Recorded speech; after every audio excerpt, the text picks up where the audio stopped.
Howdy, howdy, howdy, everybody.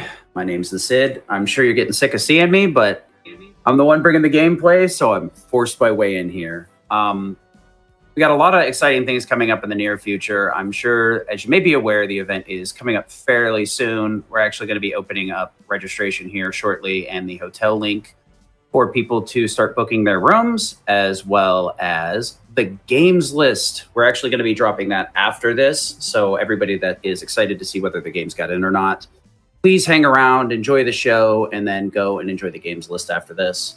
We'll have a nice actual review stream on it next weekend. Would have preferred to have done it this weekend, but the Suikoden community approached me with this showcase very well in advance, so I wanted to make sure that this got booked so that we could show off all the new stuff with the Suikoden community and the new remasters versus the old games. We do have a pretty big show planned for you. It's going to be running around the same 3-ish hours that we normally have. So without further ado, I think we're getting to the point where everybody's set up and ready to talk. But the runners in general are going to explain what's actually going on while I'm just kind of yapping. So whenever we get a chance, we can let them in here and should be able to go. Cool. All right. Hello, everyone. We're good? I'm live? Yes? Yep. Excellent. Right. Hello, everyone. Firstly, I'll just show you my t-shirt because it's... This is what we're here to do. Welcome to RPG Limit Breaks Random Encounters, Suikoden Edition. We are here to showcase a bunch of speedrun/speedrun adjacent tech for Suikoden 1 and 2. Now, elephant in the room, we have some HD remasters that are brand new. They're 10 days old at this point, I think. And the fact that they're so brand new kind of means that we don't have a huge amount of tech for them yet.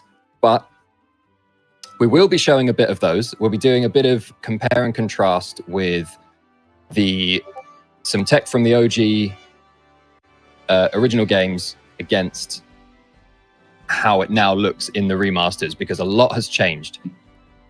That said, it's still very early days for speedrunning and the development of strategies and tech for the HD remasters, whereas the originals, we have so much to talk about and to showcase.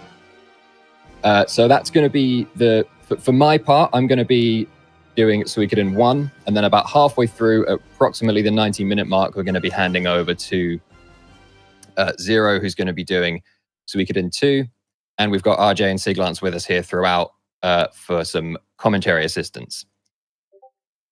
So yeah, mostly what I'm going to be focusing on is the original Suikoden 1, because, as I said, we don't have a huge amount ready for the remasters yet. A lot is different, but there's loads we can show off for the first game. So namely, there's a lot of deep exploitative RNG manipulation. So we have really precise control in the original Suikoden 1 over most of the game's random events. And I'm going to be doing my best to kind of explain, give you a good understanding of how we do that and demonstrate as much of it as I can. That part of it is going to be quite difficult to replicate. It's more just a showcase of kind of this is what we do in the speedrun. Because in the speedrun, we use a PlayStation Vita TV. It looks like this.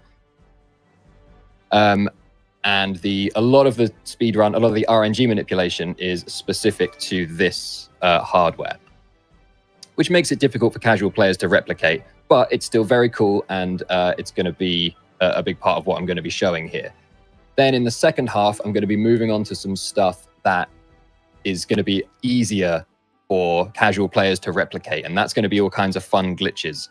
There's invisible characters that you can access to get a few utility characters earlier. There's a few ways you can quickly scale some characters up to max level. There's what we call the bribe glitch. There's a few other little bits. So the second part of this is going to be stuff that casual players will easily be able to replicate. So And then at the very end, we're going to be doing some comparison to the HD Remaster. We're going to be looking at a few things that the HD Remaster gives us, what we are not able to do in the HD Remaster, look at a couple of instances of how it's different. So, without further ado, let's get into our first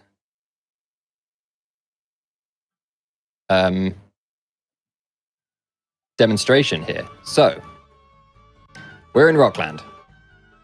And the first thing I want to show kind of revolves around this guy here, who, believe it or not, is not a 90-year-old woman. Marco, with his cup game, is, in fact, what, an 8-year-old boy? Something like that, supposedly. But he is important for speedrunning reasons. I'll get into why in just a moment. So you might be able to see that in the top left of my gameplay screen, I've got some white kind of information up here that data's whizzing past super fast. If I pause that, you'll be able to see. So what this is a... In fact, let me load the save state again. So we're at number 28 for now. Let me try and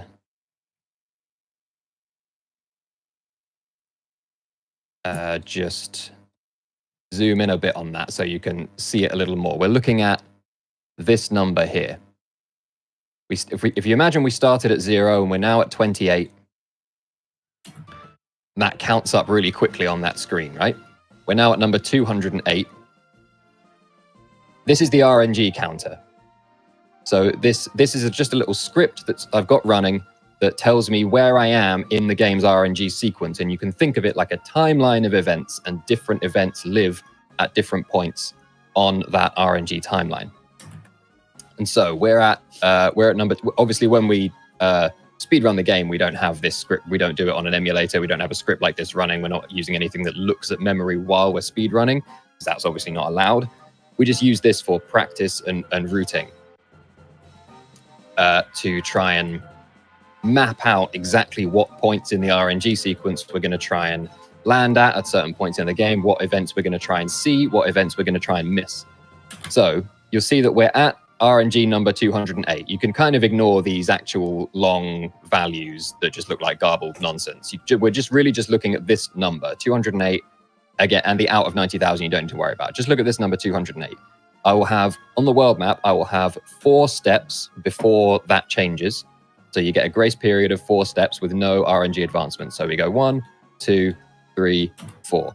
When I take my next step, that will advance to 209. There it goes, 210, 211.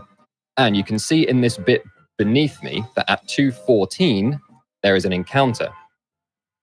It is an encounter, and we can see the script tells us what monsters we'll see. We'll see 5, 5, and then nothing. So there's 2 monsters, and monster number 5, we can see down here is a red soldier ant. I don't know how well you can read that, but it's number 5 is a red soldier ant down there in the, tells us in the script. Okay, let me just mute Discord ping notifications. Yeah, the pings are popping through. I don't want it to get too distracting so that everybody can actually focus on what you're saying. Sorry about that. Usually doesn't come through. I'm not convinced that Marco isn't a 90-year-old woman, by the way. I've seen the movie The Orphan, and now I don't trust children or old people at all.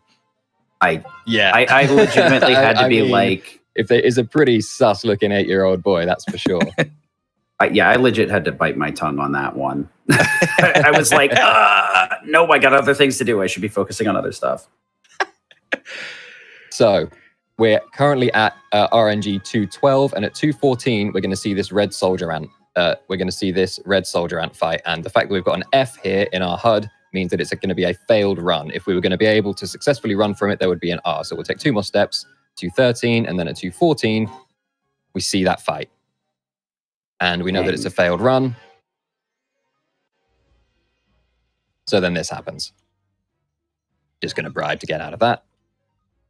And now we're going to re-enter Rockland. And so you can see now we've ended up on 251, RNG index 251. We're at position 251 in the timeline of RNG events, you can think of it.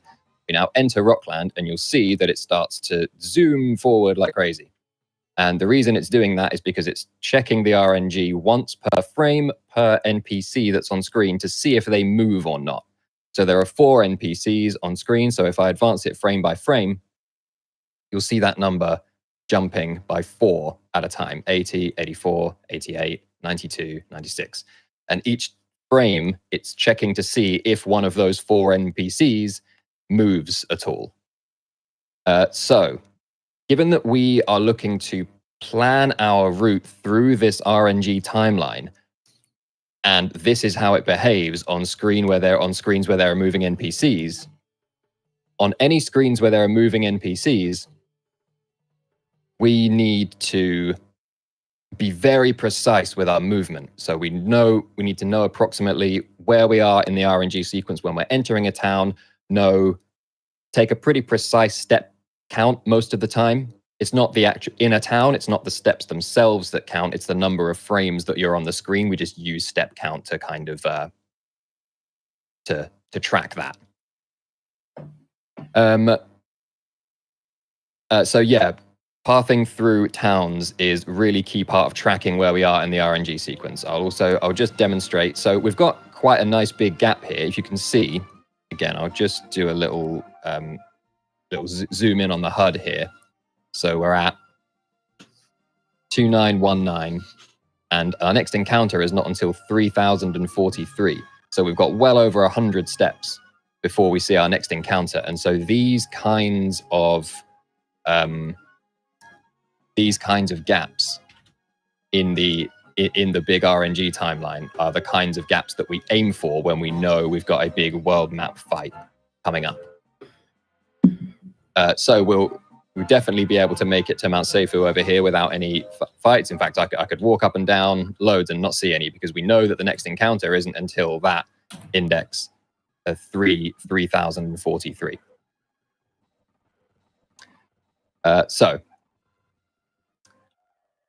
We're now in Mount Seifu, and again, we get a grace period of encounterless of RNG-less steps.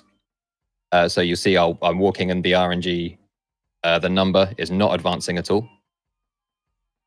Just go and do this little scene.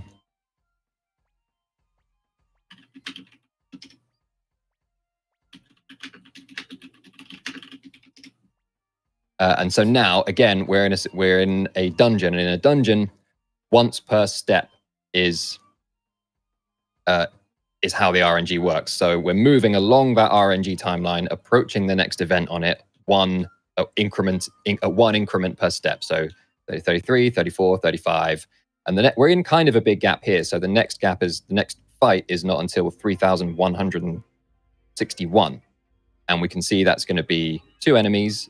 2 of enemy number 2, which is a red bandit, and we're going to fail the run. So if I just dash a little bit, eat up those 100 steps, we'll see that encounter, and we'll fail. And we know that we're going to fail the run. And so that, in short, is a kind of very brief overview of how we try and guide the game's timeline of quote unquote random events favorably for us in a speedrun.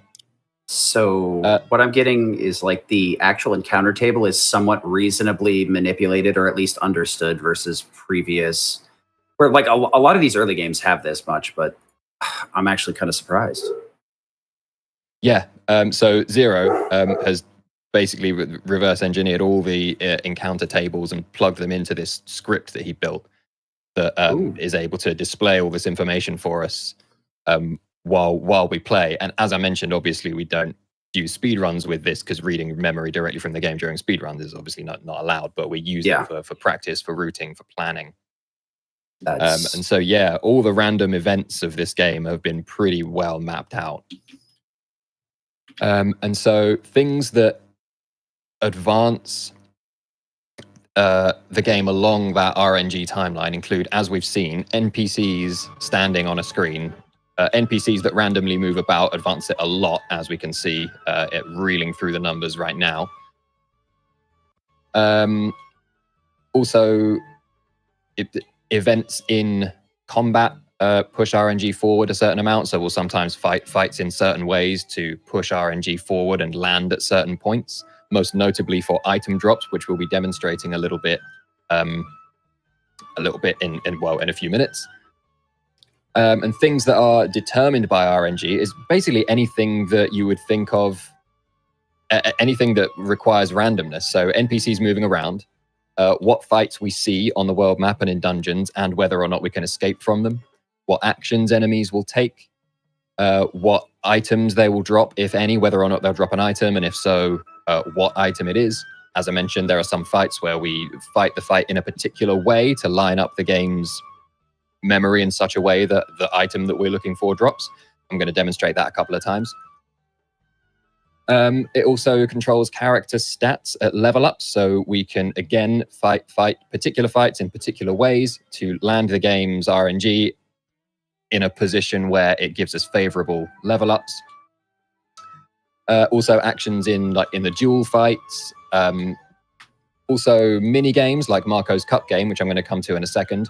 Also George's tile game, and RNG does, effectively decide, along with a kind of another kind of complex formula, what Taiho's dice rolls are going to be.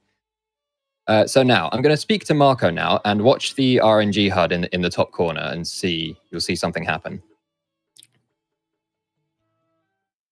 So it resets. Opening this screen for Marco's Cup game resets the game's RNG value, and it resets it to this 12. It sets it to, hex 1-2, and on it, this is why so resetting the game's RNG to a set value is really valuable, because it means we can really accurately predict after we exit this cup game. We can really accurately predict what events we're going to see out on the world map. Incidentally, we can also predict Marco's Cup game itself uses RNG to decide where the coin's going to land under the cups. And the fact that opening the cup game screen resets to the same RNG value every time means that on a PSTV, the cup game sequence is the same every time. Now, this does apply to other consoles as well, but there'll usually be 3 or 4 different values it can reset you to. So you get 3 or 4 different potential cup patterns, 3 or 4 different versions of the RNG timeline that you can exit this game on. But on a PSTV, luckily, this is one of the reasons that we run the game on a PSTV. It is consistent, it's the same value every time. And so, as I mentioned, we'll play the 10K game, and people can try and follow the cups along. I can't follow that. I don't know how possible it is to follow that. What do you mean? It's in the middle. I know that exactly. We all know. We all know where it is. And incidentally, I'll just speed things along a little bit, but the first one was in the middle. The second one is also in the middle. The third one is also in the middle. The fourth one, you guessed it, it's in the middle. And the fifth one, where do you think the fifth one's going to be? It's in the middle. So now we can... So I'll reset the RNG again with Marco. So again, just speak to Marco, load this up, and it will reset the RNG. I'm going to quit immediately, and I'm going to just hold down on the controller to exit the town. Don't skip that text where it says Rockland, because that's on screen for a consistent number of frames. And you can see I'm out on the world map on RNG number 391. So the RNG has advanced 391 times. This number just here, 391 times since we reset it with Marco. And that was the few frames we spent on the Rockland screen with the NPCs moving around. And the encounter that we've got is at 395. It'll be 3 of monster number 1, which is 1 bonbon. So we'll see a fight with 3 bonbons. We'll see a fight with 3 bonbons in, so 4 steps, because there's a difference of 4, 391 to 395, plus our 4 grace period steps, So we get 1, 2, 3, 4 steps with no RNG advancement. And from now, from the 5th step, it increases, increases, increases, increases. And here's our 3 bonbon fight. And there was an R indicated there next to this fight, so we know we can run. I can just go back to Rockland and repeat that.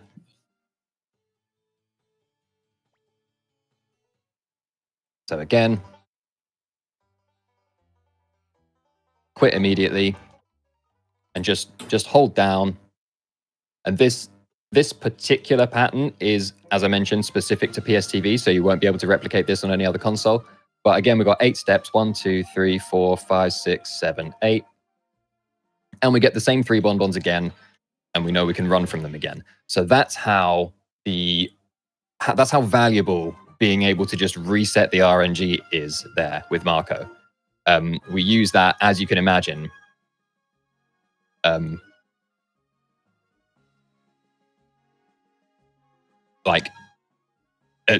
a lot to really be able to predict very accurately the sequence of events that we're going to see. We have several of them throughout the run. Things I can say, is there a desync on the stream? Yeah, a little bit of how the sausage is made, chat. Tom, could I ask you to stop the stream in Discord? I think we're just having some fun latency issues with you trying to stream 3 different things to us all at the same time. Very likely. Okay. I'm surprised your internet's kept up until now. Yeah. Working overtime. It wouldn't be the first time where something has worked on its surface, and then 10 minutes later, it's like, okay, everything's broke. So let's go back to the drawing board. Okay, cool. Hopefully that will be Should fix it. better now.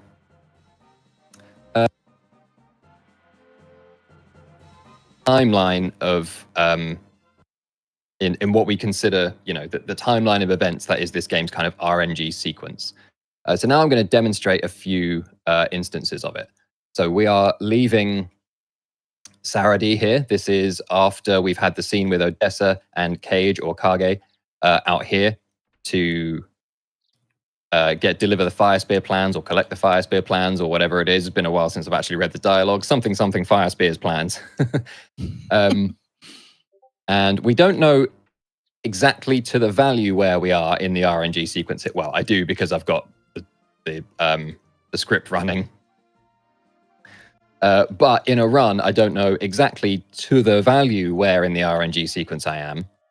But I know approximately, and there are a couple of things we can do to narrow it down exactly. So I'm going to see an encounter here, which is a let go. And now, as I mentioned, we get 60 steps with no RNG advancement. So as long as we reach this screen within 60 steps of that fight, no matter how many steps I take on this screen with Ledon's hut, there's no RNG on this screen. So you'll never be able to see an encounter on this screen. So as long as I get to this screen within 60 steps of that fight, I have now controlled exactly where I am in the RNG.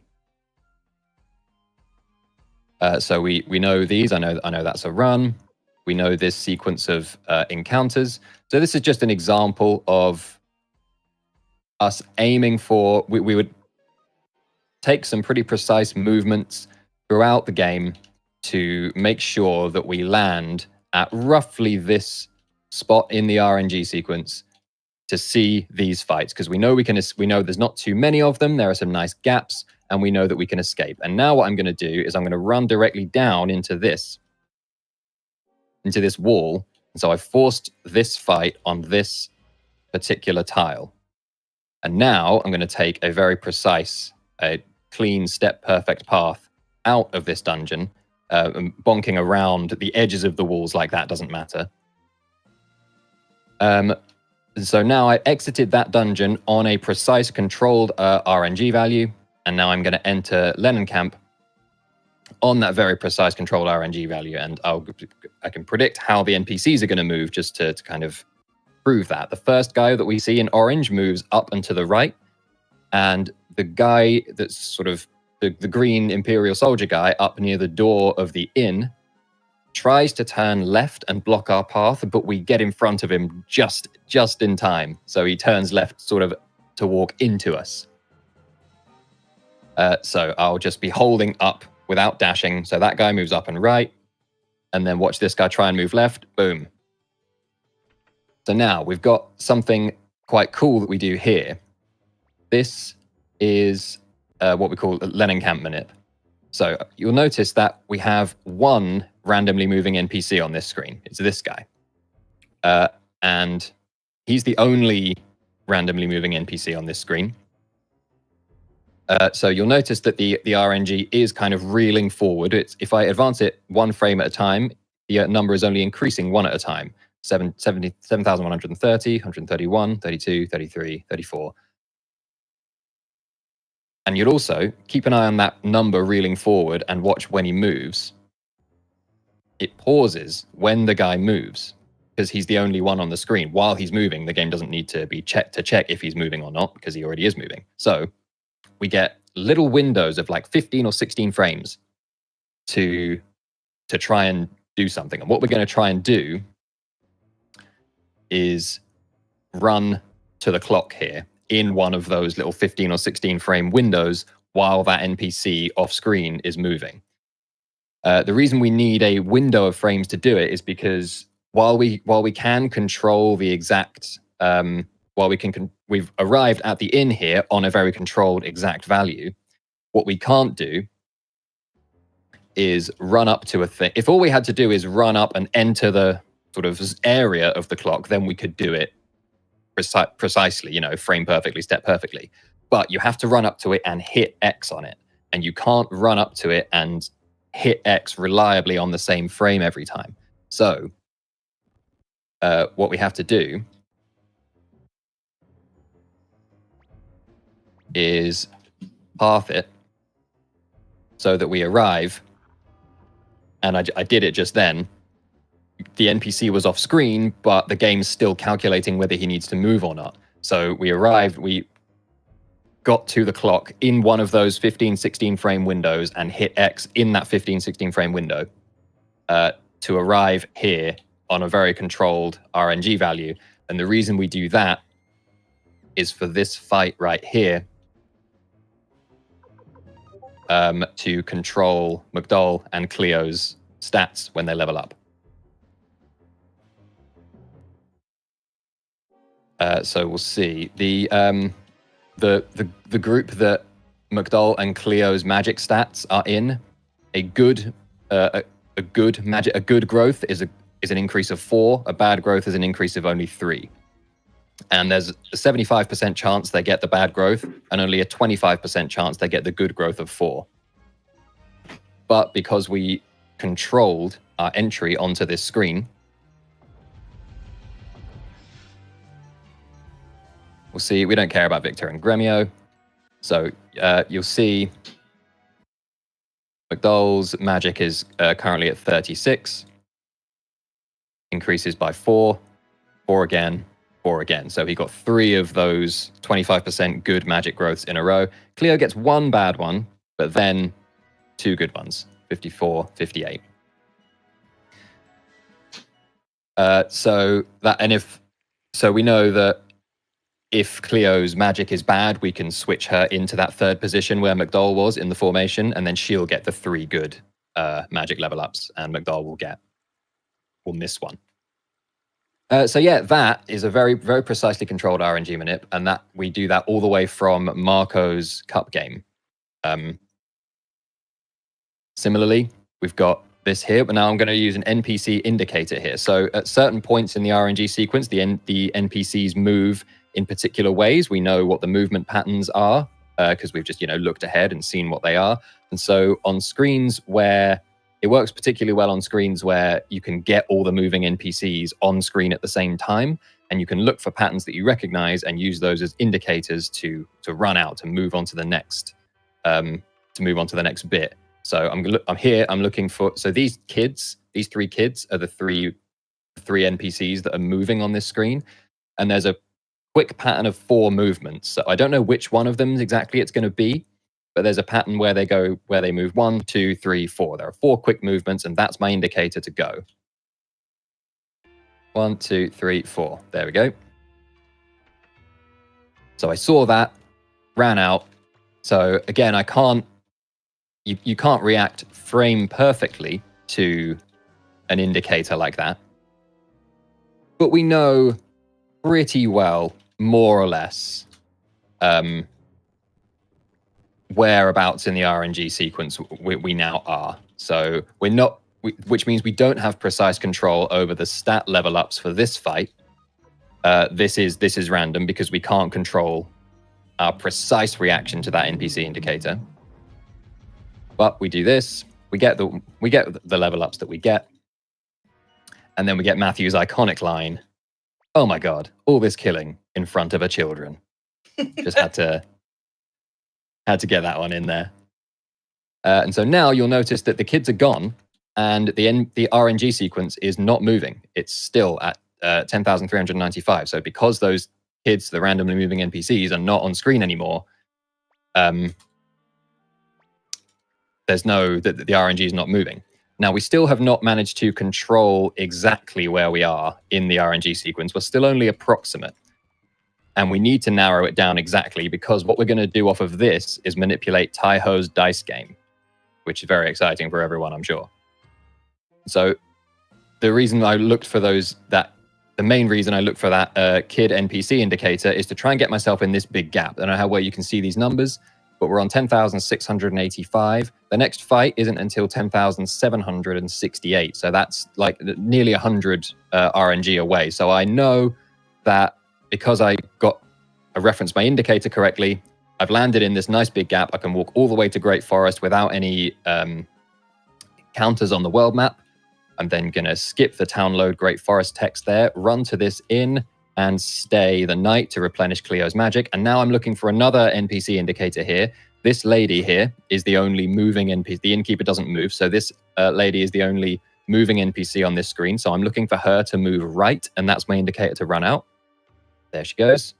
Now we walk rather than dash to push the RNG forward a little bit. I got a formation change to do. Now I've landed in a place where the next fight we see is going to be 6 kobolds, which we use to level up. Have McDowell attack. The reason we have McDowell attack in this fight is to adjust the RNG so that it gives us more favorable level up stats. It's not for the 3 damage that he did. So we then have Cleo use Firestorm, one-shots them, and we all jump from level 12 to level 22. And the reason I wanted favorable stats is to get Cleo above above 91 magic. Because 91 magic is the threshold for getting 2 level 3 spells, which is good for Zombie Dragon. So now, this run back to the inn to rest and replenish the magic is surprisingly treacherous. I have lost runs to that because there are moving NPCs on that Great Forest screen. And so if I miss the door to the inn and bonk into the wall, RNG is reeled past where I need it to be. And I need it in a very precise spot for Tai-Ho. So missing the door to the inn on that little run back can be pretty horrible. And so now we're going to force the game onto a very particular RNG by forcing a fight outside of Kaku here. We had it approximate. I knew it was going to be this one rock. I walk up and down outside Kaku to get it onto this very precise value. And then to get to Tai-Ho, obviously I have to run all the way through Kaku town. And if you've been paying attention, you know that I need to take a very, very precise path through Kaku town in order to arrive at the tavern where Tai-Ho is on a controlled and precise RNG value. And so I need to take the shortest path to the tavern with 6 additional steps in it. And that's very tough to do, and this is where a lot of runs die. But let's see if I can do that.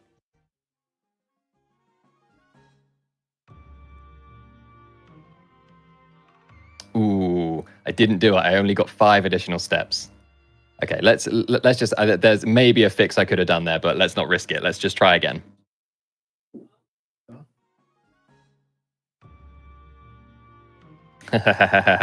Of course. See why a lot of runs die here. Okay, that was correct. That was, so I bumped on the edge of those steps going down. just fast forwarding this little scene with Camille here. Now, the way we manipulate the dice game is a little difficult to explain. You essentially, the RNG is advancing. We've controlled the RNG. That was what the exit and re-enter the inn was about there, just controlling the RNG to the value we want. The RNG is advancing once per frame on this dice game screen. And if you just hit X through Taiho's dialogues, you can't control that frame perfectly. So you need to be able to control exactly how many frames you're on the dice screen before Taiho rolls his dice. And the way we do that is by buffering the text boxes. So you can hit X or hit circle or hit the input while the text box is kind of appearing, and then the text in the box will appear one character at a time and then clear, and it will be on screen for an exact number of frames. So I'll try and demonstrate. It's a little hard to demonstrate, but I'll try and show what I mean. So there. I pressed X instead of circle. So I need to say no. There. There. There. So now he rolls, and now I need to do the same thing with these text boxes. There. And I know I have, just because of the setup that I've planned, I know I have a 4-frame window at a certain point in the cursor's journey to hit a winning roll for me. So it's a little hard to explain exactly how that works, but suffice to say, we need the RNG reset we're working off is still Marco's cup game. So you can see the starting value, or the seed RNG value, is still that 1-2, that hex 1-2, looks like a 12, from resetting with Marco all the way back in Rockland. And we've walked that tightrope all the way up until this point. So now we're 14,227 RNG advancements into the sequence. And there I've shown a few kind of tricks that we use to narrow in on the game's RNG. And yeah, that's the Taiho manip. That is very precise, very tricky to do. It's where a lot of runs die. But then off the back of that, we know roughly where the Taiho dice game is going to spit us out in the RNG. We then know where we're going to arrive for the zombie dragon fight. So we manip the zombie dragon to drop the lightning crystal, which we need for other parts of the run. We then arrive at here, the famous wheel. So again, we're still off of the RNG reset from Marco earlier in the game. We're still off of that hex 1-2, that 12 reset. And we've guided it through Taiho, through Zombie Dragon, running through, various screens with moving NPCs up until this point. So I know approximately where I am in the RNG again now, just from tracking it, moving very precisely through the screens up until this point. I knew we were going to see that. And then to narrow it down to a precise RNG, we are going to force a fight. I'm going to open this leather armor chest, and then you'll see if I hold up here, so I'm just walking against this chest, the RNG will advance. So while you're walking into a wall like this, the RNG pushes forward. So that's a reason we use it to our advantage here to force a fight on a very particular tile. But if you need precise pathing through a dungeon, walking into walls is really bad because it pushes the RNG forward once per frame anytime you're walking straight into a wall. So we force this fight here, and we then need to take a very precise path to the door of the wheel. And this lets us successfully get through it first try. So again, it's still just walking that tightrope all the way from that RNG reset back in Rockland with Marco. All the way here. So now we're going to look at another choke point for casual players and how we deal with it in the speedrun. And again, we just manipulate the actions of the enemies. And so this is going to be the Pan-Tio duel in 100%. Now, I think we all lost Pan here in the beginning, in that the first time we ever played the game, and then discovered that it actually was possible to win. So what you need to do in casual play, and there's I would need to, without RNG manipulation, I definitely would, everyone, even speedrunners would definitely need to do this. We need to level up Parn to the max, give him all the best gear you can, sharpen his weapon up to the highest available level, which at this point in the game is level 11, although secretly you can actually get him up to level 15 at this point in the game. But that's a little glitch secret that we're going to come to a bit later, and that is something that you can do in casual play. But legitimately, you're supposed to only be able to get him up to level 11. And you can see for this version of the speedrun, we only have his weapon at level 8. He's level 29, which is a decently high level for this point in the game, but he could be higher. His weapon is only level 8, whereas we should be getting it, maxing him out to level 11, and his equipment is literally just headband, tunic, and gloves. It's literally just the stuff that he starts with and nothing more. So we're going to fast forward through as much of this as we can.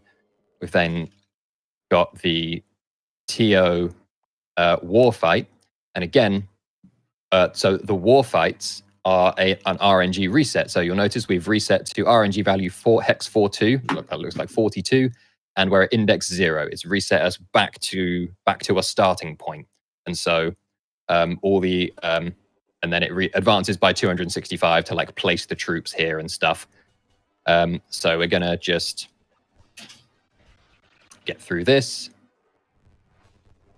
And an interesting thing about these war fights, just RNG wide, and you see the RNG reeling forward like crazy. I have to wait for these troops to reset their positions before I hit confirm and give the go ahead for the next movement. Otherwise, the RNG ends in a different place at the end of the fight. So we fight the fight like that. You lose 3 turns. And again, this is not replicatable on other consoles. This is PSTV specific, sadly, unless you've got a way of manually manipulating memory. But if you've got a way of manually manipulating memory, you know, this is a roundabout way to go about winning the game. So now we have the Parn TO duel, and Parn is even a little bit hurt. We're going to have him desperate attack to begin with. He's going to take an attack from TO.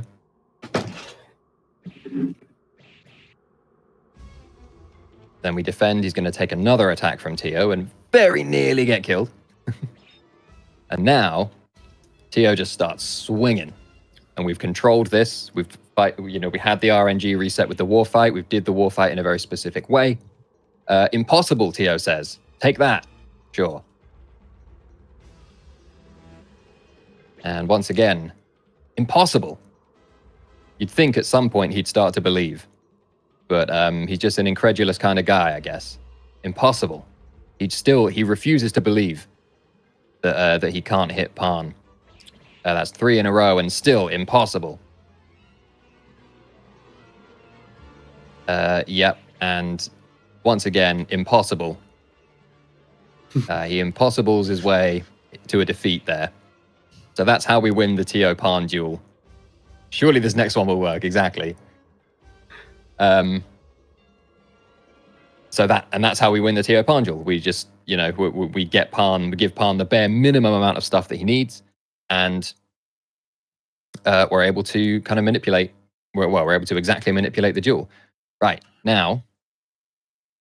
Something kind of cool about that too is that your I don't know if people notice, but your damage actually goes down throughout the fight because there's a minimum you do with desperate attacks, and then it just keeps on going down. So you start off with 92, and then it drops down all the way to 42 damage, which is what we actually have based off our stats. But if it actually just only used our stats for that fight, it would take a lot longer because we'd be starting with like 42 damage instead of 92. And we need like 4 more turns. And yeah, it is a little odd that it starts at 92. Do we know why it does that? Nope. I just know that's how it works. Yeah, right? There's no like explanation. It just always starts at 92 and then 69, and then like 52, and then down to where our stats actually are. Yeah, I don't know the formula for it. If you had enough strength, it would go over 92. It's not like a set 92. And if you do a normal attack, it does like the actual damage. I think it's like 11 in our case or something like that. But even on the first action, if you do normal attack, it'd be 11. But for desperate attacks, if you're not hitting a certain damage threshold, it's gonna do 92, and then keep going down. Yeah, really weird. Count. Okay, so now we're going to demonstrate. Sorry, go Good ahead. thing that happens, though, because that helps a ton. It's a weird. Oh yeah, mechanic definitely a that good you thing that fall happens. for. Yeah. So we're now going to demonstrate an item drop, one of the most notorious item drops that casual players need to grind for. I'm going to just take the sequence of actions that we take. So we're off the back of having just been owned by Milik's Poisonous Flower, which again is a war fight that resets the game's RNG. So we have a really well-controlled idea of where we are and what we're going to see here. I knew I was going to see that one Ivy fight, and I knew I was able to run from it. I'm running, and I've got Stallion world map speed, so I'm running around to tag these areas so that we get them on Vicky's teleport menu. And then just before we enter Ante, we force fight here. And we fight it like this.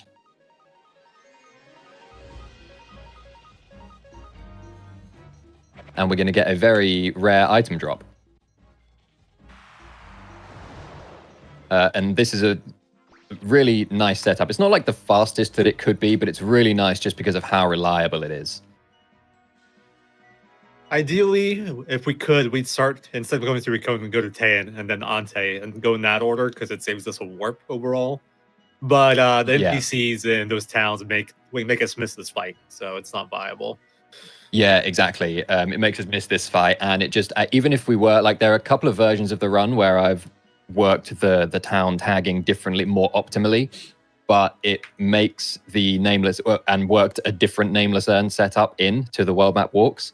But the fact that you have to walk, you have to go and get Hellion.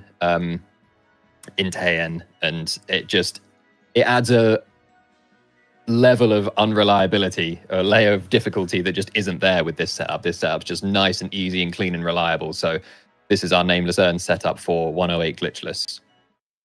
Possibly any percent glitchless as well. It's nice in that, like, it's not too hard to do the movement, but if you mess it up, your run's dead. And you're like an hour and a half in at this point after all the most difficult stuff, so you don't want that. So this is nice and ease of use. Yeah, for sure. Yeah, you definitely don't want your run dying to that. So yeah, we do it slightly less than optimal movement through the towns, but for the sake of just a nice, reliable strat for the Nameless Urn drop. Oh, of course, we don't do that in any percent glitchless. You don't need a Nameless Urn in any percent. You do it in 108 glitched. 108 glitchless, yeah. Yeah. So right now, this is going to be the last bit of RNG manipulation we're going to show, and it's maybe the hardest bit. And this, incidentally, actually is something that you can replicate on an emulator, as long as you're using the PSP BIOS. Obviously, the only way you should be getting that is if you have a device that has one on, like the PSTV or the PSP. PSTV uses it inside. It has a PSP emulator, but you can dump the PSP BIOS file and use it in an emulator. And we would, of course, never dream of suggesting that you acquire one any other way. So this is the Celadon Urn / Holy Rune drop. And yeah, let's just show. So we walk precisely down the carpet there. I'll actually just, so the reason this is replicatable is because if you're using, you can see this value we have here, 30A82220. This is the value that this is the RNG value that the game starts on when you boot it up with the PSP BIOS file. The RNG resets like Marco's Cup game and the war fights and stuff like that, they're all dependent on hardware. So the specific machine that you're running on. That's why none of that is replicatable if you don't have a PSTV. But this, the value that the game begins on, is based on the BIOS that you're using. So if you have the right BIOS file, then you can emulate this, replicate this on an emulator. So we walk precisely through. So there are a bunch of moving NPCs on this screen. So that pathing has to be precise. Now this is the first challenge. As I mentioned earlier with the clock in Lennencamp, while the RNG is rapidly reeling forward, we can't frame perfectly. We need to go and speak to Craze here on the left, and we can't do that frame perfectly. I can't walk over to him and hit X on a reliable frame every time. There will always be a window. So we try and do it. So I would have been somewhere within a 5 or 6 frame window there speaking to Craze, and I don't know which one which one I'm in.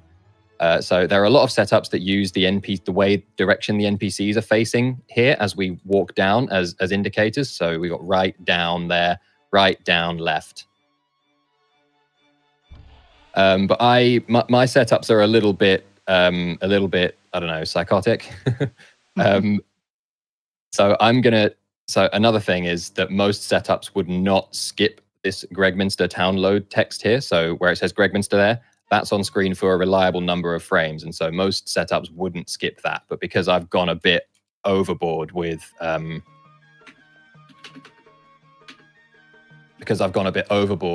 to optimize these setups, I do skip it just to try and save like fractions of a second. It's a little bit silly, really, but that's just how I've kind of got used to doing it. And the thing that I look out for as my indicator is, you'll see there's a bird that's going to appear on the bottom right of the screen. And that's the movement pattern of that bird is going to tell me what I need to know. So it's down, down, left, down. And I've then got a little sheet of notes that's going to, where I look for the down, down, left, down, and then I look for the setup that applies to that. So depending on what that indicator is, I have a bunch of different setups that it could be, and it depends on how many frames it took me to speak to Craze, and how many frames it took me to skip that town load text. And the combination of those two things results in the final frame that I landed on, and so the final setup that I have to do to get the fights that we need outside of Gregminster.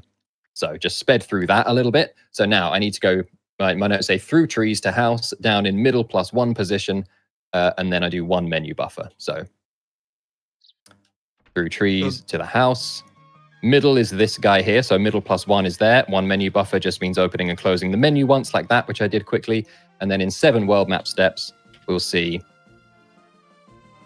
3 bonbons, which is exactly what we wanted. And the way we fight these is we fail a run, then McDowell defend, Gremio attack 3, Pan attack 1, Cleo defend, Ted attack 1.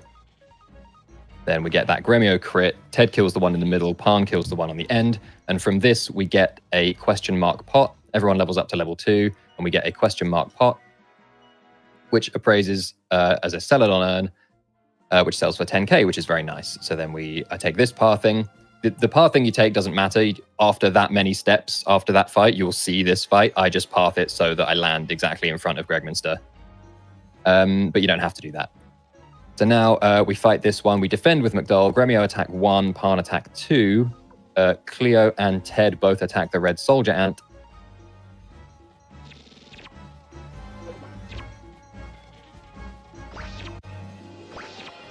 So that's turn 1, and then turn 2, Pan and Cleo both attack the remaining mosquito.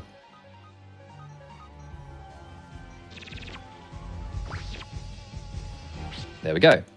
Now they all level up to level 4, and we get a Holy Crystal drop, which we equip to Gremio, and then we can dash, which incidentally doesn't exist in the remaster because you get dash immediately. And just something I'll quickly mention about these, about the level ups here. You notice if you look at the magic stat, so the magic stat just here, if you look at Cleo's, she gets a growth of 3 and another growth of 3 for a magic of 31, which is 2 bad magic growth, which is not good. If you want to get Cleo an extra magic point on that fight, you can swap between the two, after the Celadon urn fight here, you can just swap her with Ted like that. So then the fight goes the same, but Cleo gets a bonus magic point.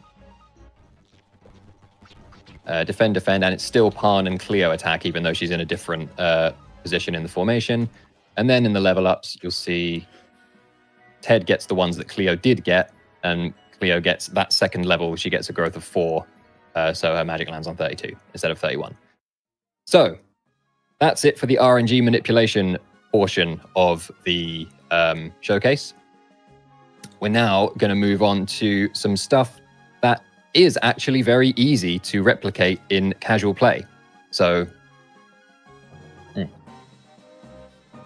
let's get on with it, I suppose. We are actually don't need this RNG HUD anymore, I don't think. So the first one we're going to demonstrate is Invisible Vicky. This is the most well-known one. There are a few different ways of setting this up. We're going to bring with us Cleo, Eileen, and Juppo. So I'm just going to demonstrate a few of the ways.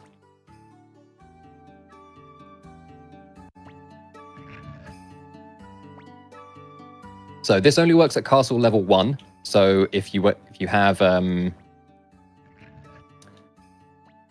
2 options in the elevator, basically, then this will work. If you have a 3rd floor and a 4th floor, then it won't. Then it's no longer possible, sadly. And obviously, once you've recruited Vicky, you no longer need to do it at all. But before you've recruited Vicky at castle level 1, if you have the best known and most long known way of doing it is with Cleo in the back position of your party. Vicky will appear right here. And you can access her teleport menu and everything. So the reason that this kind of works, or the way that it works, is best we sort of understand it, is that the game, any sprites that eventually appear on this screen, the game loads them in every time the screen loads. But it stores some of them without a sprite for some reason, and it just puts them at coordinates 0, 0, so like off in the corner in an inaccessible tile. For some reason, something about the character in the back position of your party, sometimes with some of the characters, some of their data gets loaded into the memory address where a spriteless character's coordinates should be. And sometimes that data is an accessible tile. So spriteless Vicky is supposed to be off-screen, unaccessible, and coordinates 0, 0 because we haven't got her yet. But for some reason, loading the screen with Cleo in the back position of the party puts her at coordinates 11, 11, which is here. I think there's the also current theory, for how that works go ahead. is essentially when you enter a room, the game loads all your character sprites and whatnot, and it goes for the party, and it uses where the room data is. It kind of overuses that sometimes to decompress the sprites or something along those lines, decompress character data, and it just doesn't clear it properly. So while it should be 0, 0, 0, it leaves over some artifacts from the decompression. And sometimes that just happens to give us the coordinates that are usable for invisible characters. Yeah.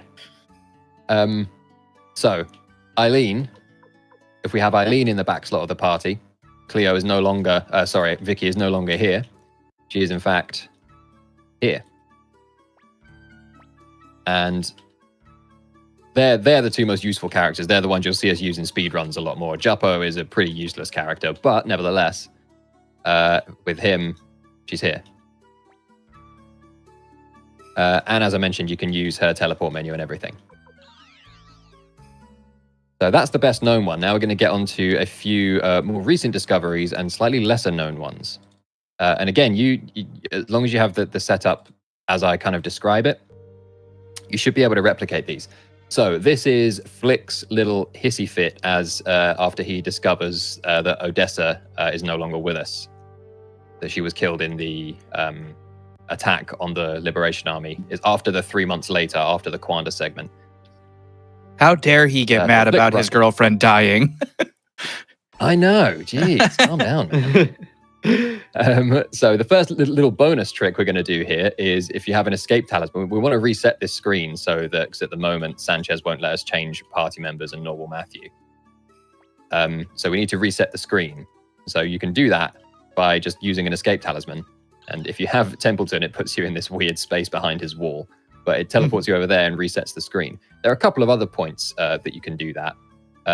After the Tio Pan duel as well, I think. It's pretty much after the Scarlucia segment where you get or kill Milik, and after Pana Yakuta where you get or kill Quanda. Because what happens is the game warps you back to the castle without you moving there yourself, and it never clears the escape talisman flag from those 2 areas. So you can still escape talisman in the castle because it never cleared it. As soon as you go to an area by yourself where you couldn't escape talisman and you go back to the castle, it won't let you do it. Yeah. So for this one, we want Stallion in. It doesn't matter how many party members you have, by the way. It's just whoever's in the final slot. We don't need Parn. I just put him in there as a bit of a showcase. But you just have Stallion in the back.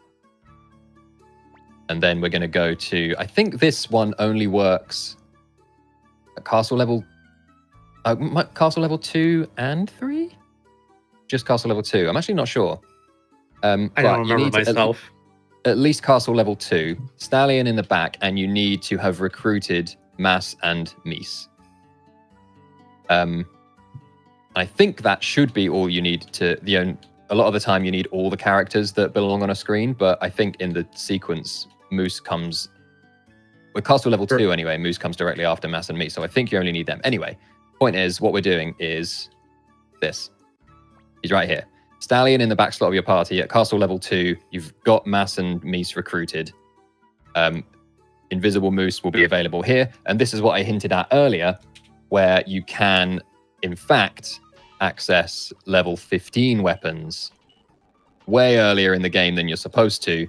And so you can sharpen Parn's weapon all the way up to level 15 to give him a much better chance in the TO duel.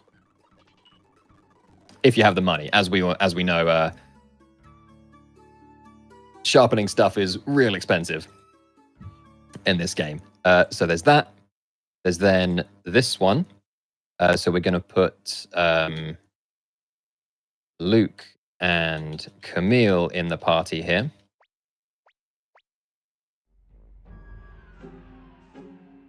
And again, anyone can do this. There are no castle level requirements for this one. This one should just be very easy to replicate.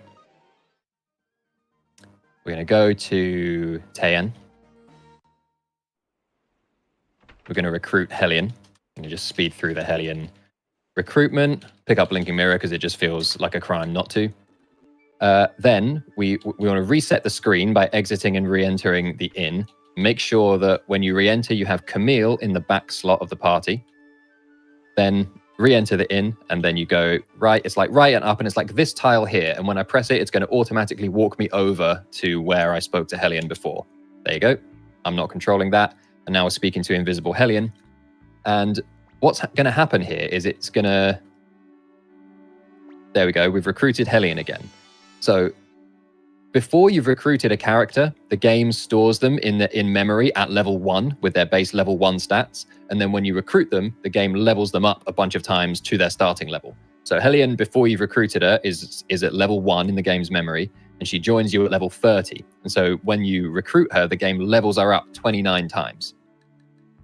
We can recruit her multiple times. So I just recruited her a second time there. And so the game has just added another 29 levels to her. So she's actually level 59 right now. And I can just go and do that again, add another 29 levels to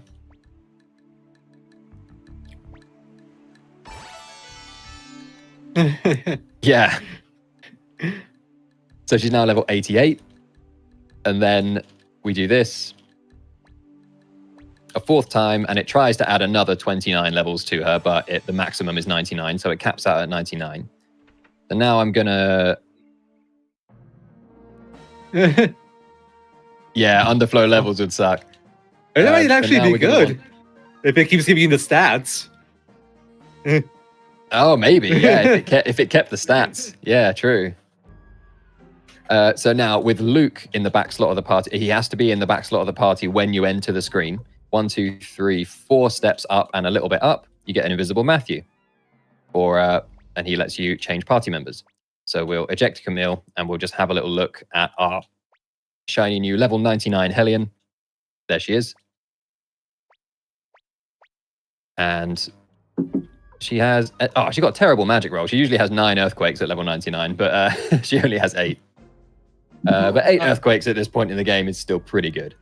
Class A Suikoden still finding a way to keep you down, even with a max level glitch. Yeah. I think Tom's expectations are unrealistic. When I was writing any percent, there was like only one variation that gave me 9. Most of the time it was 8. Oh, really? Okay. I seem to see 9 quite a lot. Yeah, maybe we just landed to demonstrate a couple more now. Yeah, maybe. So we're gonna put Lucan in the back, which is actually really convenient because you need Lucan for the Dragon's Den section anyway. We've recruited Fuma once. If you only have Castle level 2 here, then Fuma doesn't appear in his usual position, so you can go straight to the invisible slot. But in casual play, I doubt you'd have Castle level 2 at this point because most people are trying to get everyone. So we go, and it's like here, there. So once again, you can line up with like the top wall and then face right, so it's literally just a mirror of the other side, which is really nice. wow, yeah, which is weird. It's like crazy that it ended up like that. So there we recruited Fuma a bunch more times. That spot is the true Ninja Fuma spot. That's like, you literally can't see him. Yeah, true Ninja Fuma right there. So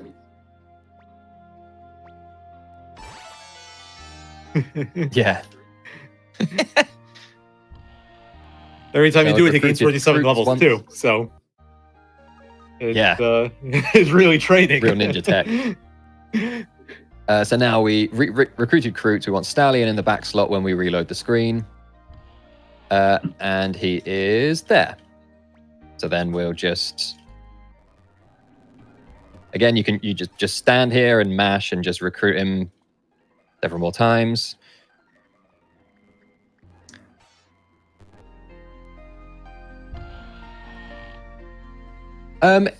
Actually... Oh yeah. Anyone can. This is easily replicatable. But actually, the value, particularly Kroots, like the value of actually standing there and doing that for that long, we don't tend to actually get that much value out of having him at level 99. Fuma's more valuable because it's quicker. But Hellion takes a really long time, and I've actually been working on trying to, weirdly, kind of recently after having discovered it, working on actually trying to kind of cut level 99 Hellion out, just because of how long it takes.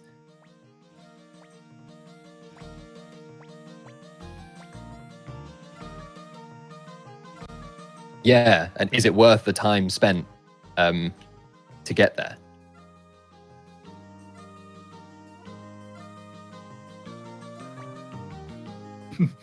Yeah.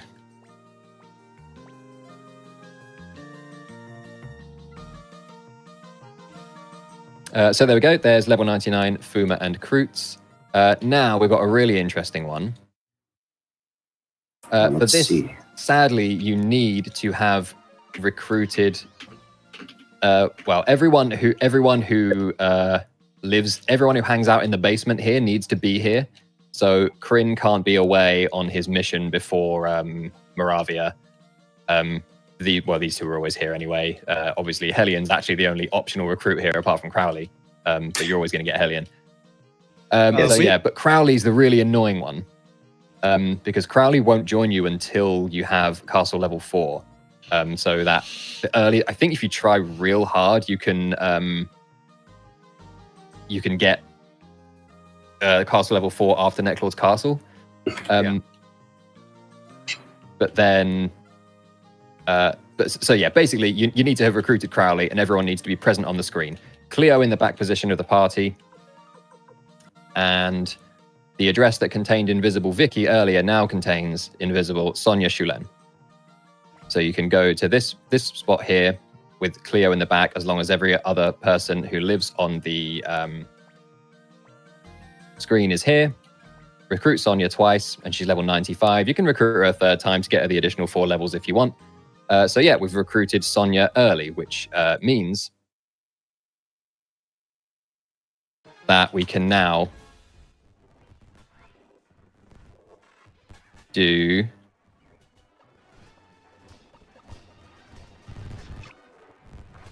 I guess this could be useful in some like level 99 challenge run or something like that.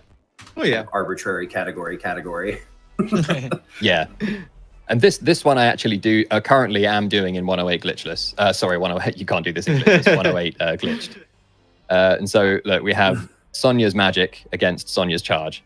Now you can definitely do it in glitchless. You can definitely do it in glitchless. You just got to hope the mods don't check that part of the run. Yeah, I now have to go and double check Tom's run again. Wait a minute. I got to check all the recruits now. He's admitting to cheating.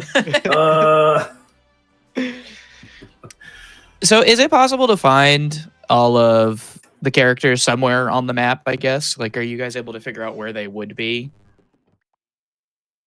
At certain times. Well, they sort of You can they're go like ahead, they're all on the screen that they're supposed to be on. The game always loads them in. It's just supposed to put them at coordinate 0, 0. But sometimes having some characters in a certain position in the party brings them out into an accessible tile.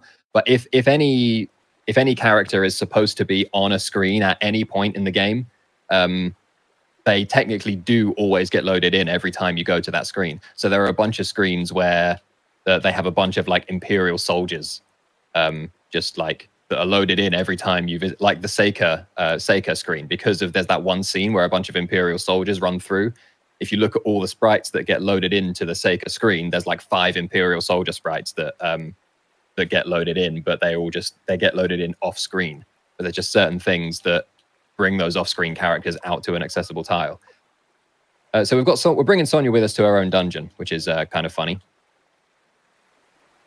And because she has a champion's rune and she's level 95, we're going to be able to run all the way through Chassa Zarade without a single encounter. We're going to just deal with this guy real quick. We'll get into what that was in just a second. Don't worry about it for now. The clan just didn't want anything to do with us.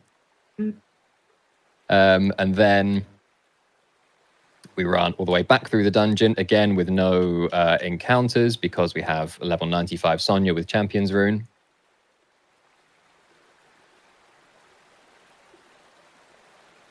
So we see her there. We set fire to her stone fortress with water running through it, because sensible strategies. And let's just have her attack herself just for the memes. Go on. She outspeeds herself. How funny. And then we get owned by her big, horrible water spell, which she can't do once you recruit her, which is a shame. And then we'll just get rid of her like that.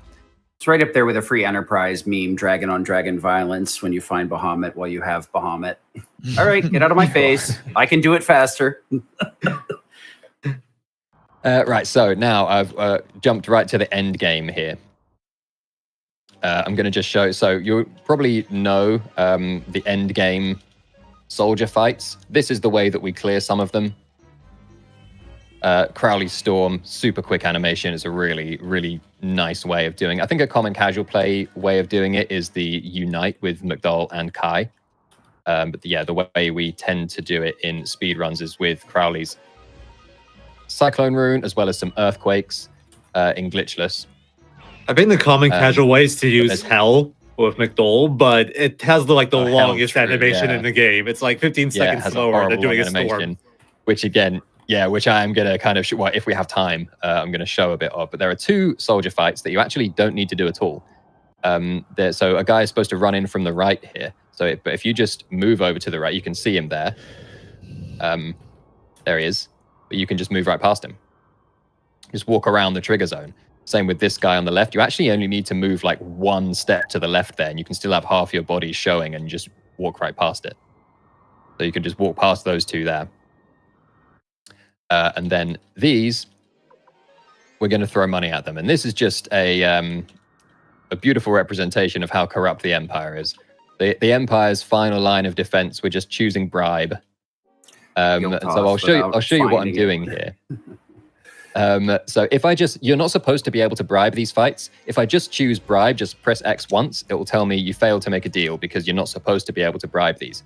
But as long as you have the money, and these soldier groups are actually really expensive, they're like 72,000 to bribe. But as long as you have the money, you can just double tap or like mash bribe. And as long as you hit X again before the you failed to make a deal text shows, you can bribe any fight in the game. And when I say any fight in the game, quite literally mean any fight in the game. That's a heck of an oversight, and I can't say that I hate sure it. Is. I think there's only one fight that I'd say you can't bribe, and you can still bribe it, but it's the pirate recruitment. And if you do bribe that, it just treats it as a loss. Everything else. Yeah, you need to actually win that, because you can lose that fight and then the game continues. And so, yeah, if you bribe glitch it, it treats it as if you lost, which is a shame. So, yes, when I said you can bribe any fight in the game, is the Emperor himself transforming into the final boss.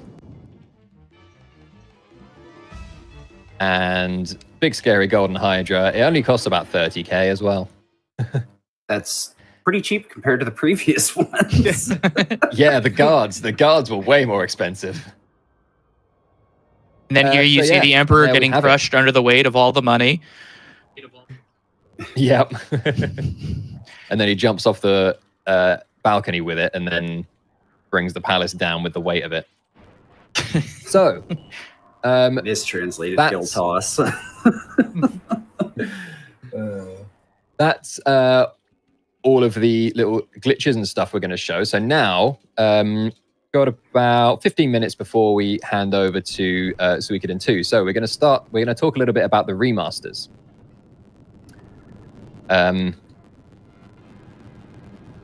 So basically everything cheeky bonus tip, by the way, when you're running out of Gregminster Palace in the original, this doesn't work in the remasters, but when you're running out of Gregminster Palace, and when you're running through for that matter, if you have your body covered by the wall like this, you can't get fights.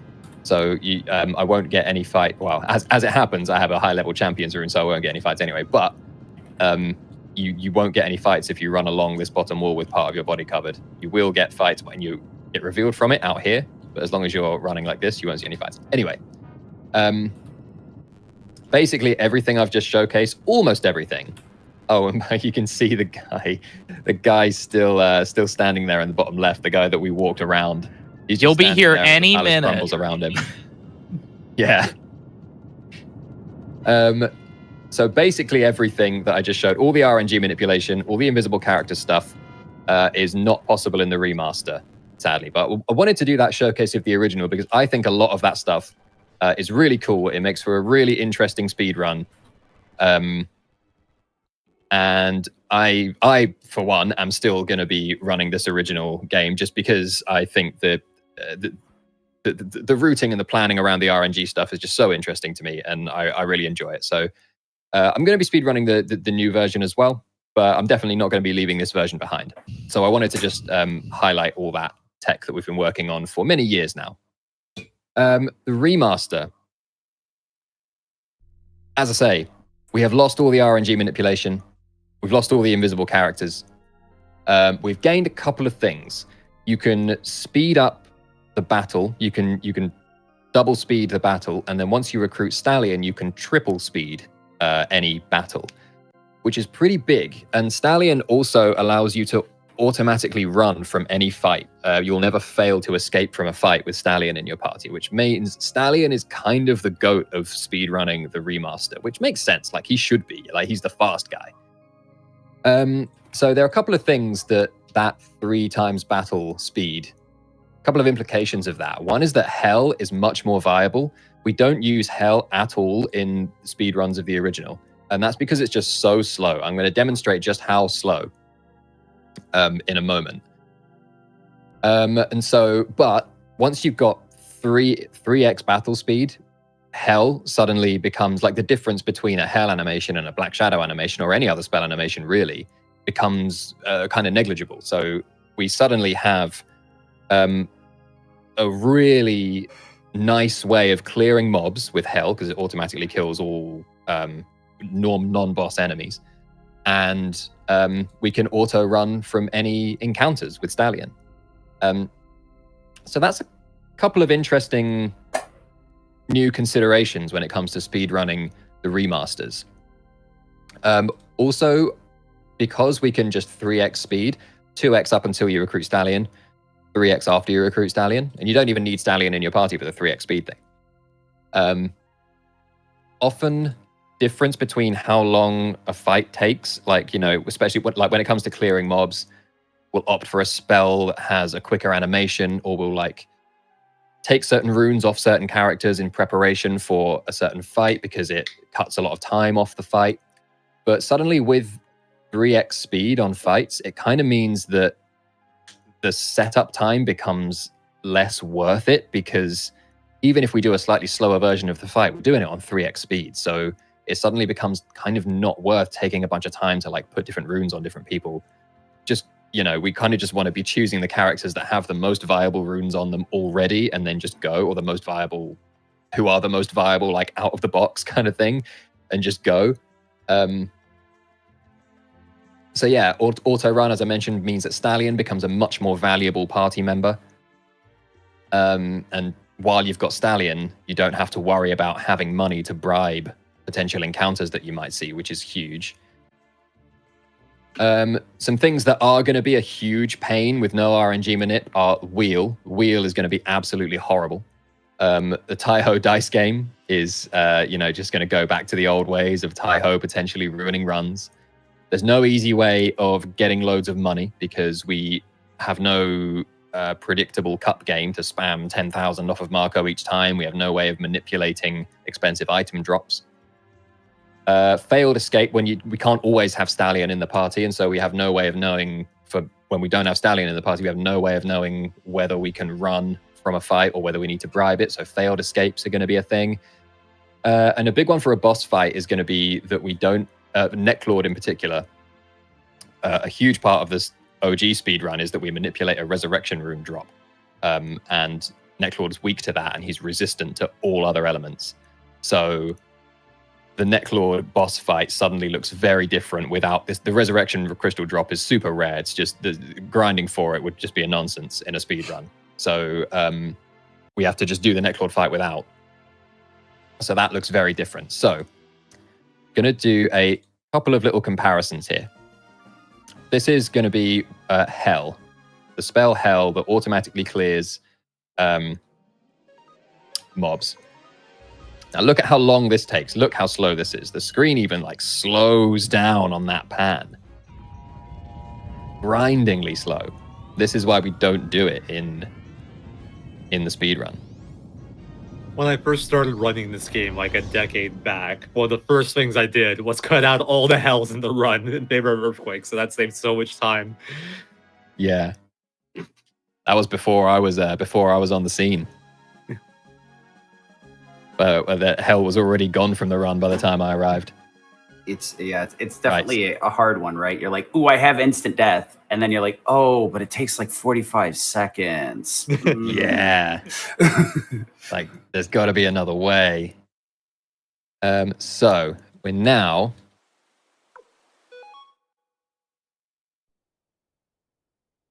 gonna have a look we're on at the what remaster. that looks like.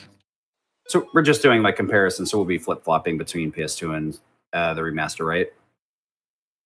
Yes, between PlayStation emulator and just this is just the Steam version of the HD remaster. So yeah, look how pretty it looks though. This is the first time we've seen it on pretty screen, sharp. Yeah, nice. Yeah.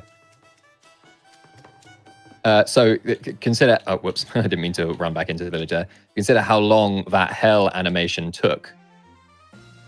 On the original there, which is going to wander around until we see a fight. Now, I've triple battle speed.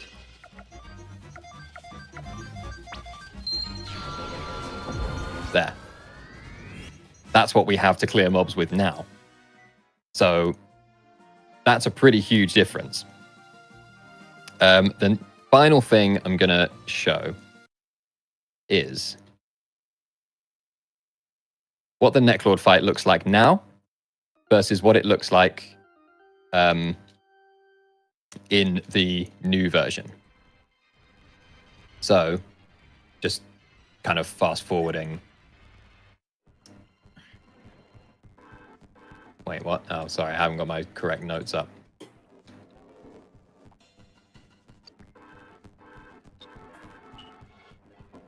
Right, so we run term, and this is RNG manips, by the way. This is very carefully and precisely planned and approached. We know exactly what RNG value we're beginning this fight on. We know exactly how all of this is going to go.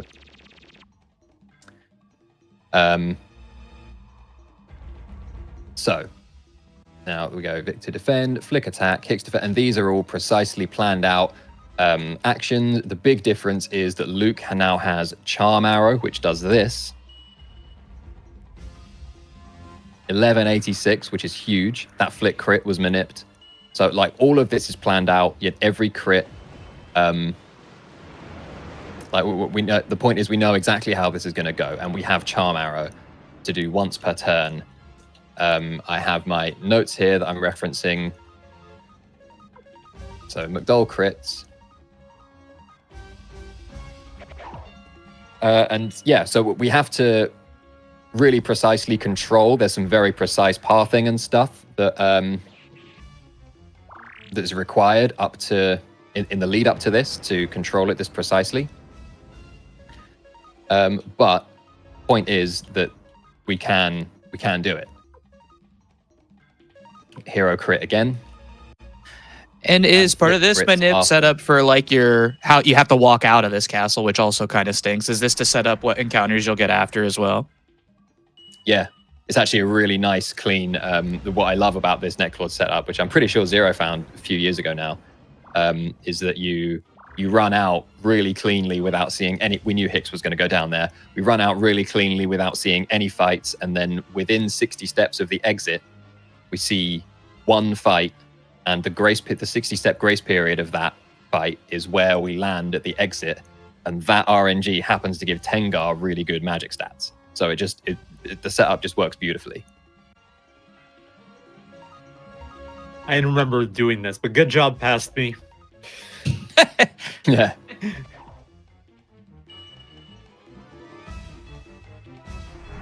And then double crit for the win. And there it is. So that was very precisely planned out, as I mentioned, but all the actions and all the spells and stuff actually took kind of a long time. We can't just speed the game up. So we'll compare that to, and now this is going to be interesting because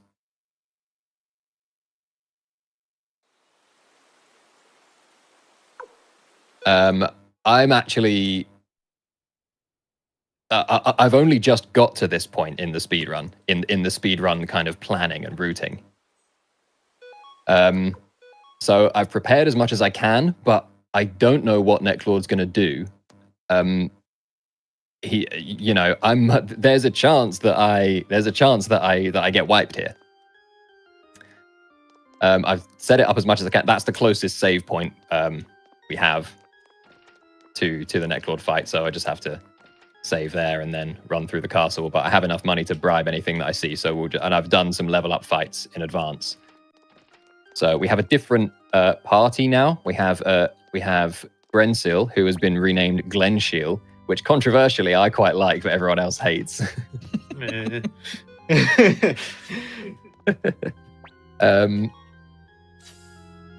Yeah, and I've just put a load of Mega Medicine on Hicks and Victor, and they're just going to act as healers. Also can see some of the Remaster's diagonal movement and the running animation.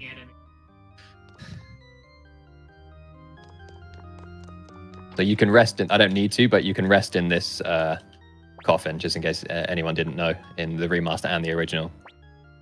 You have to run to the right-hand side of it like that.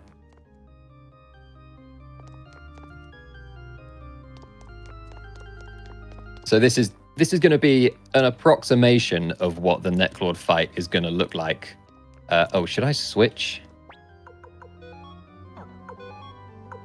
Yeah, probably.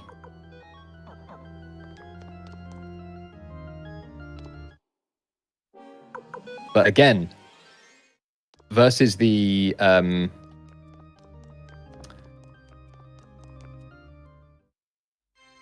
I can't speed this up, so we're just gonna have to watch Necklord play the organ for a moment.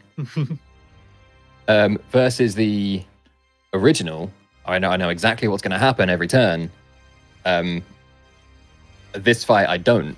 So, and that's very unusual for me, because by the time I came to Suikoden speedrunning, RNG manipulation was already, Zero had already kind of reverse engineered a lot of it, and like that was how I learned. I never ran this game without RNG manipulation, so this is very new for me.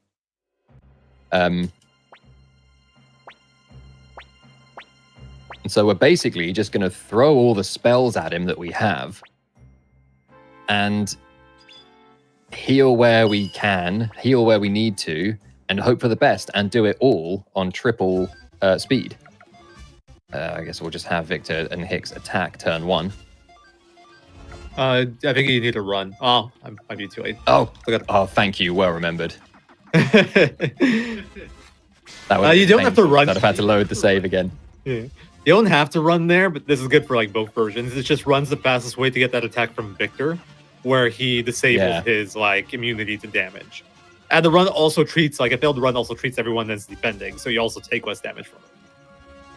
Also, I think they fixed the thing where Soul Eater can damage him before you got the Victor attack, and like in the Forced Loss too, Soul Eater no longer damages. Oh, did they? Like, yeah.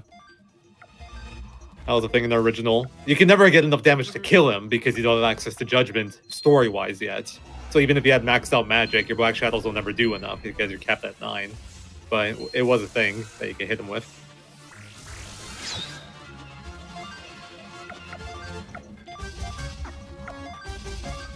Yeah, this is the old way of doing. You pretty much just heal and throw your best magic and hope for the best. Honestly, with a good party setup, it's mostly fine. But it's always a little scary. If you get unlucky, if he does like a single target at a bad time and kill someone, it can get really sketchy.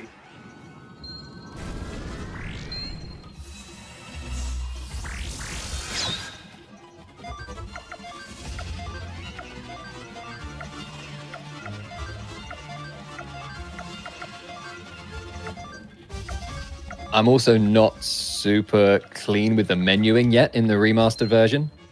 Because the menuing just feels different. According to Chad, Victor just automatically attacks first now in the remaster. So maybe we can start casting spells right away. I have to try that. Oh. When you say the menuing feels Interesting. That is interesting. That's new information for me. If Same. when you say the didn't menuing look feels off, is it like a timing thing? Does it feel like it's faster or slower? it feels like it's like, for example, you go to runes, there's a little delay between coming up with Soul Eater and then the second box. So I'm trying to move down through the menu of spells before it's actually there, and I trip up on that all the time. I feel you, because Remake and Rebirth kind of have a little bit of a difference in Final Fantasy VII, where the menu's a little bit slower in Rebirth, and you got to like slow yourself down. I know exactly what you're talking about. I think it's just like the menus now have longer animations, so there's more delay.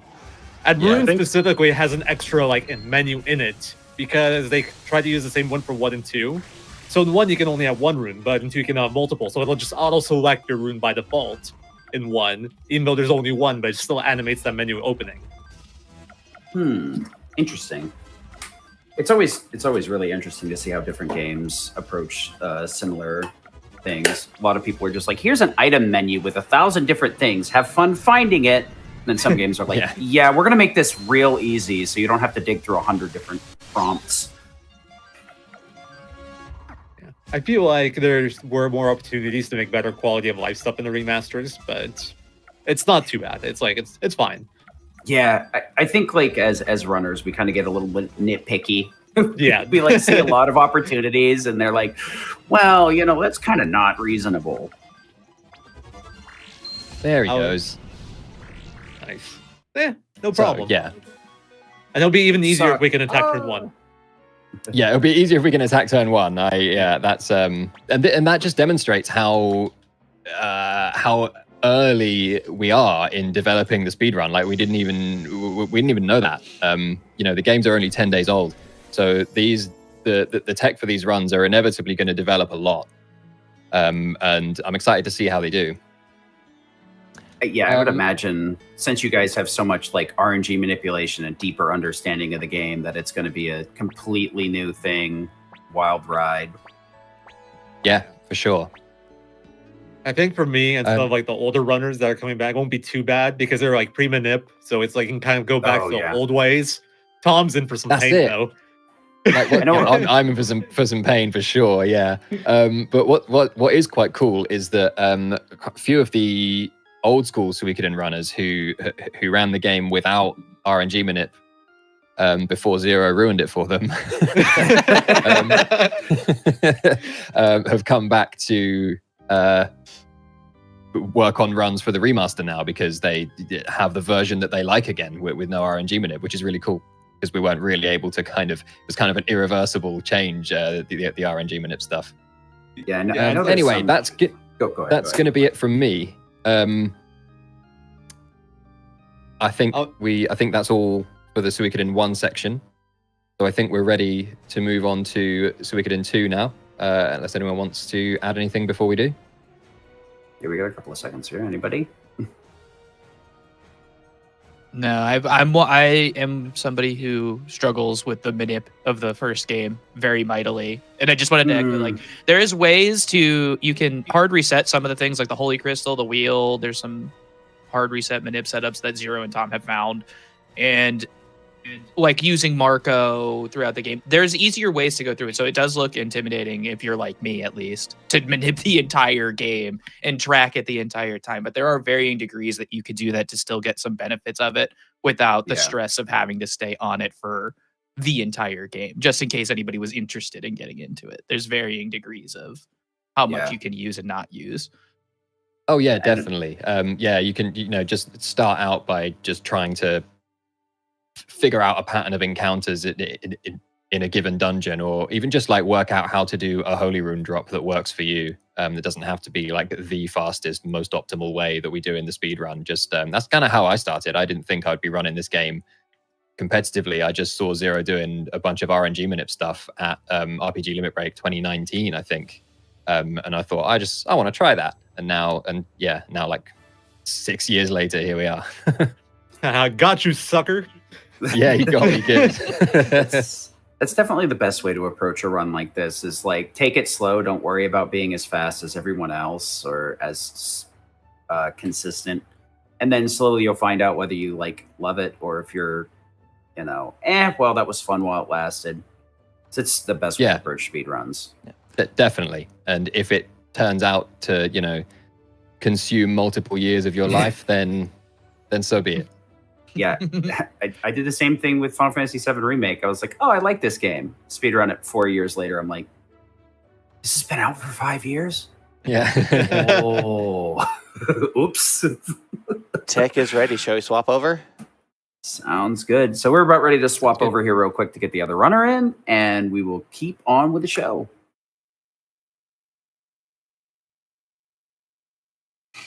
Ready to go whenever you are, Z3ro. All right. Hey guys, I'm Z3ro. I am also a Suikoden runner, do 1 and 2, and I'll be showcasing stuff for 2. So let's jump into it. So there is a lot of stuff that goes on. I'm going to be skipping through save states. So go ahead.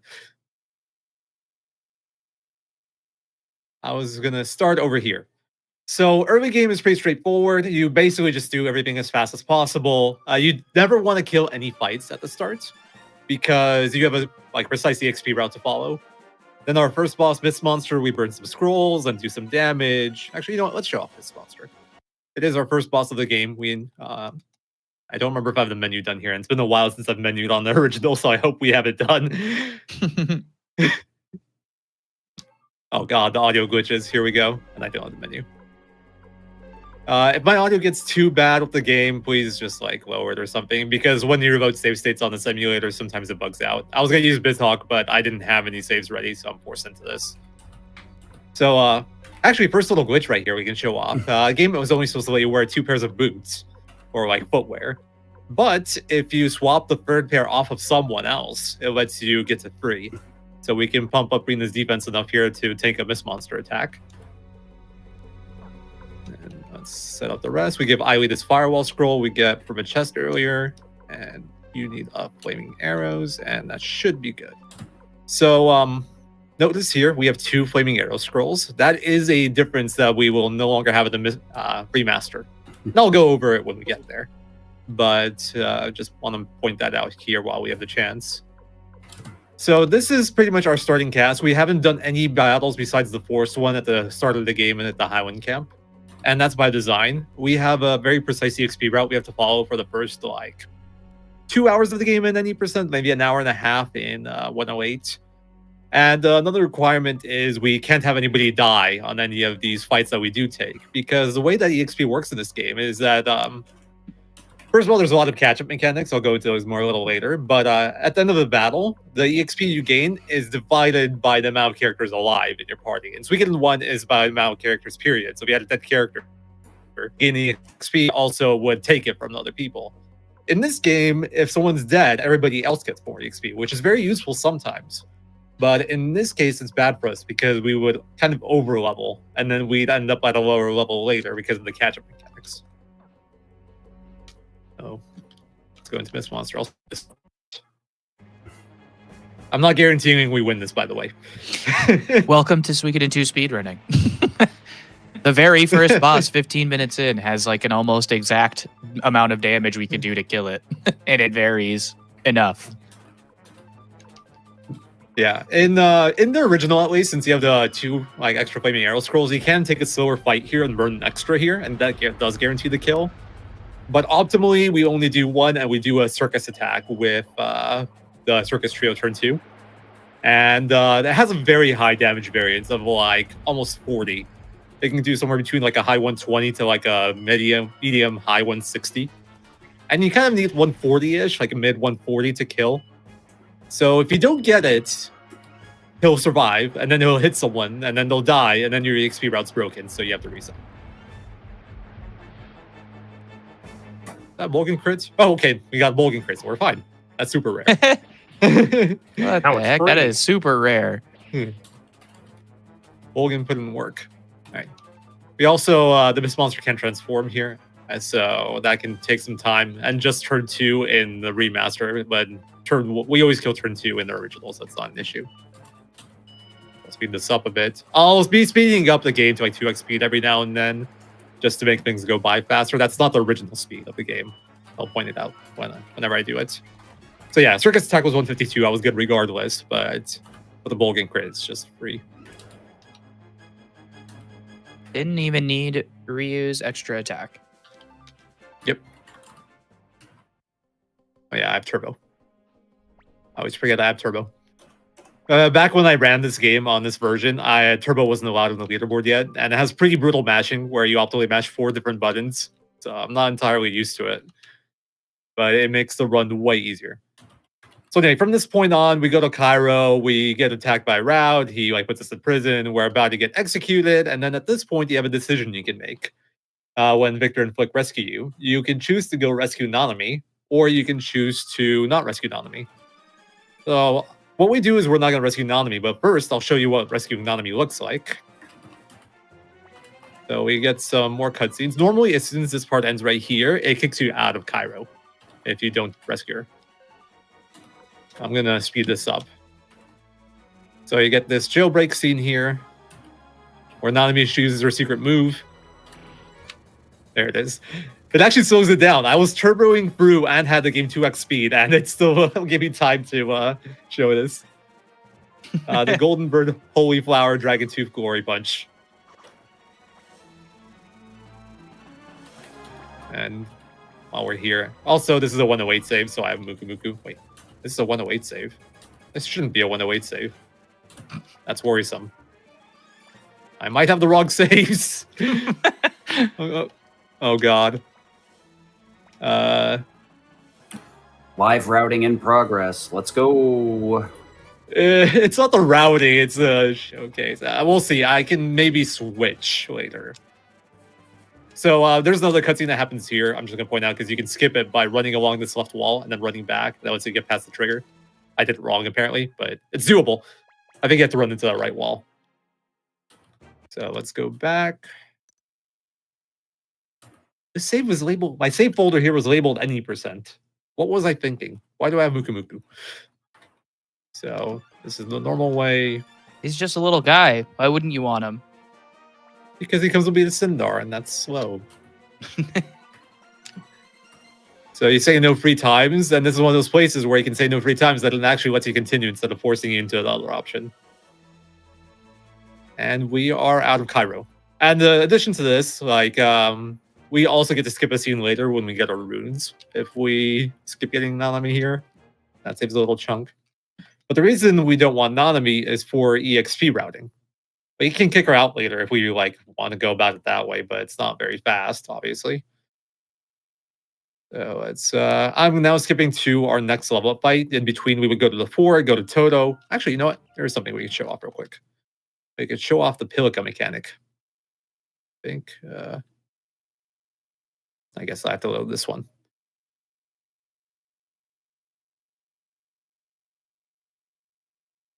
All right, see ya, Tom. Just saw him post in chat. So we're gonna speed this up. So next part of the story, after we get back to the fort, is we're supposed to basically trigger the scene with Pilka, and that works off of a point system. You need 17 Pilka points, we'll call them, to have her show up. And traditionally, the way you're supposed to get it is you're supposed to recruit characters or like travel to different towns. I think entering an exiting town gets you 1 point. Recruiting a character gets you 5 points. But the way we do it in the speedrun is much simpler. Turns out, talking to the innkeeper gets you a point. We just talked to the innkeeper 17 times. Run on through here. Also, characters you could recruit here also, like recruiting Millie, recruiting Shiro and Kennison, like they take time, and it is just it's much faster to just go talk to this innkeeper. Because like if all you had to do was go talk to people, like maybe Zamza, maybe there would be something to it, but the time it takes to actually recruit the characters in this area, and we don't want them for Sindar, just makes this a much better option. Yeah, so like the closest characters, like where there's a lot of characters, is all the way in Ruby. So that's like an extra trip we have to make before Tinto. Kids and Shiro have a literal 5-minute timer after you pick up the nest before you can recruit them.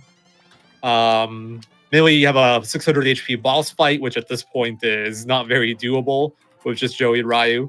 And Millie, who like offers nothing in that fight. Also, I'm not counting really, but 17 times I might have done like 1 or 2 more.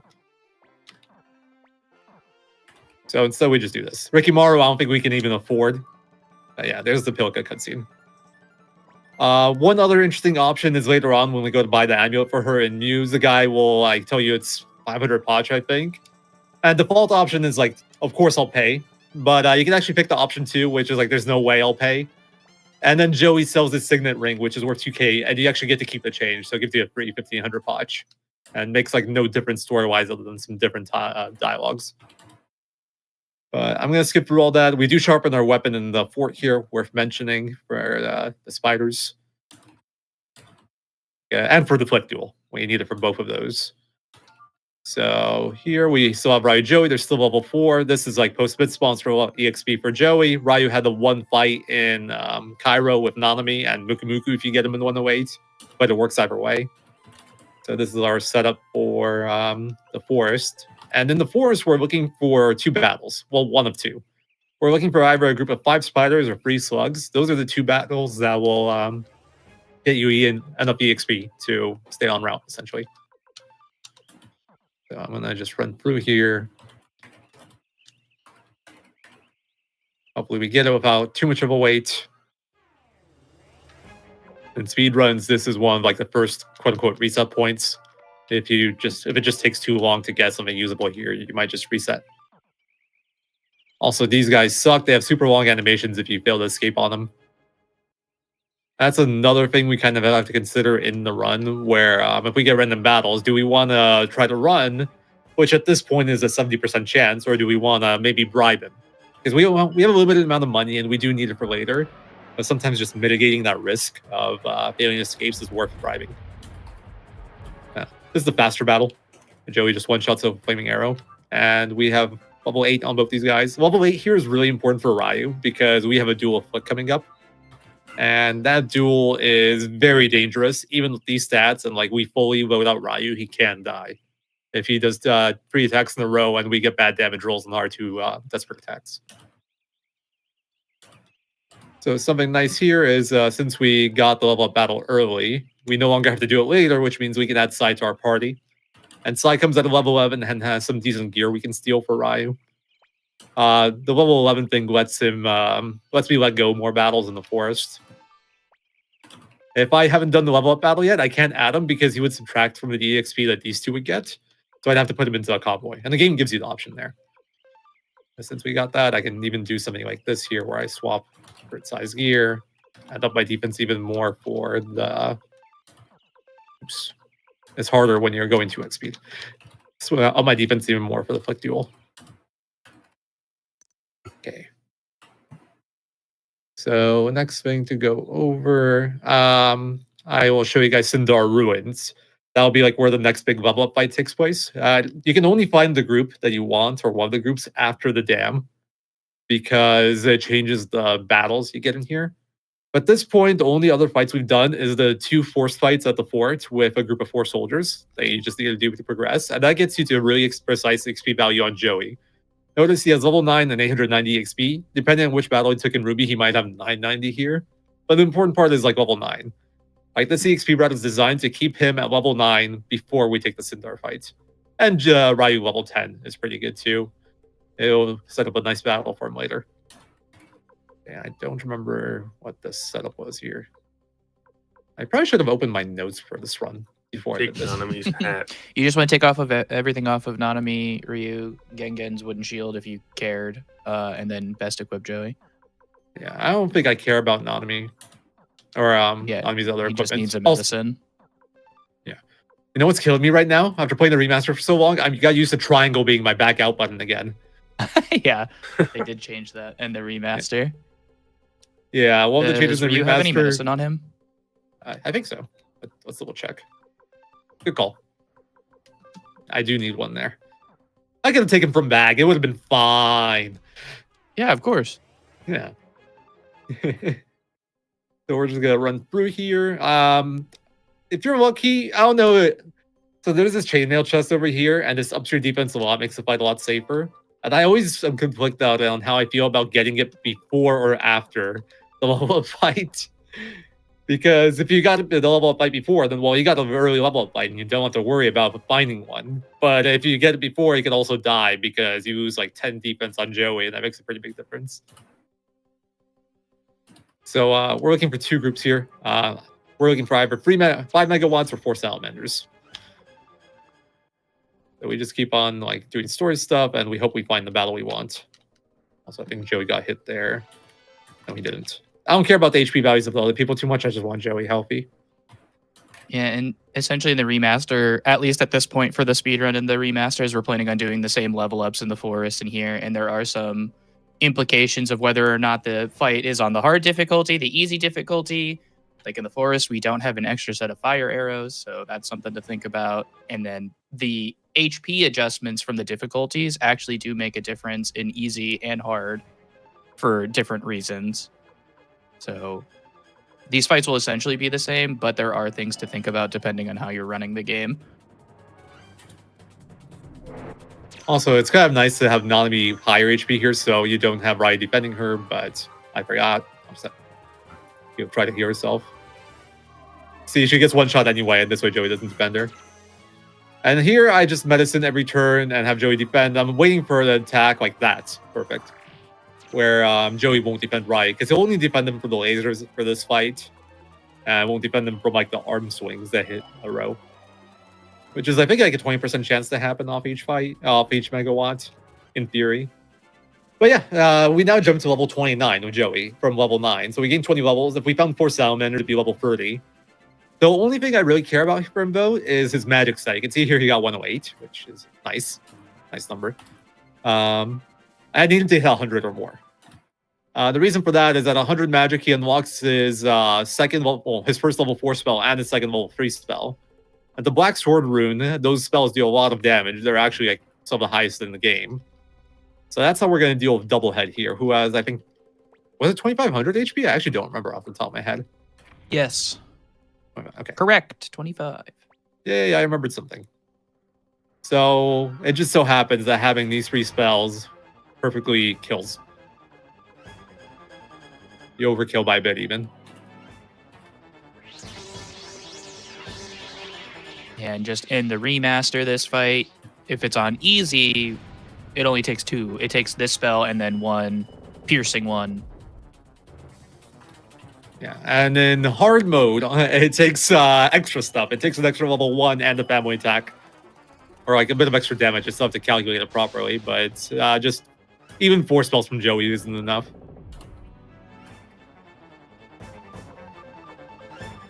So there we go.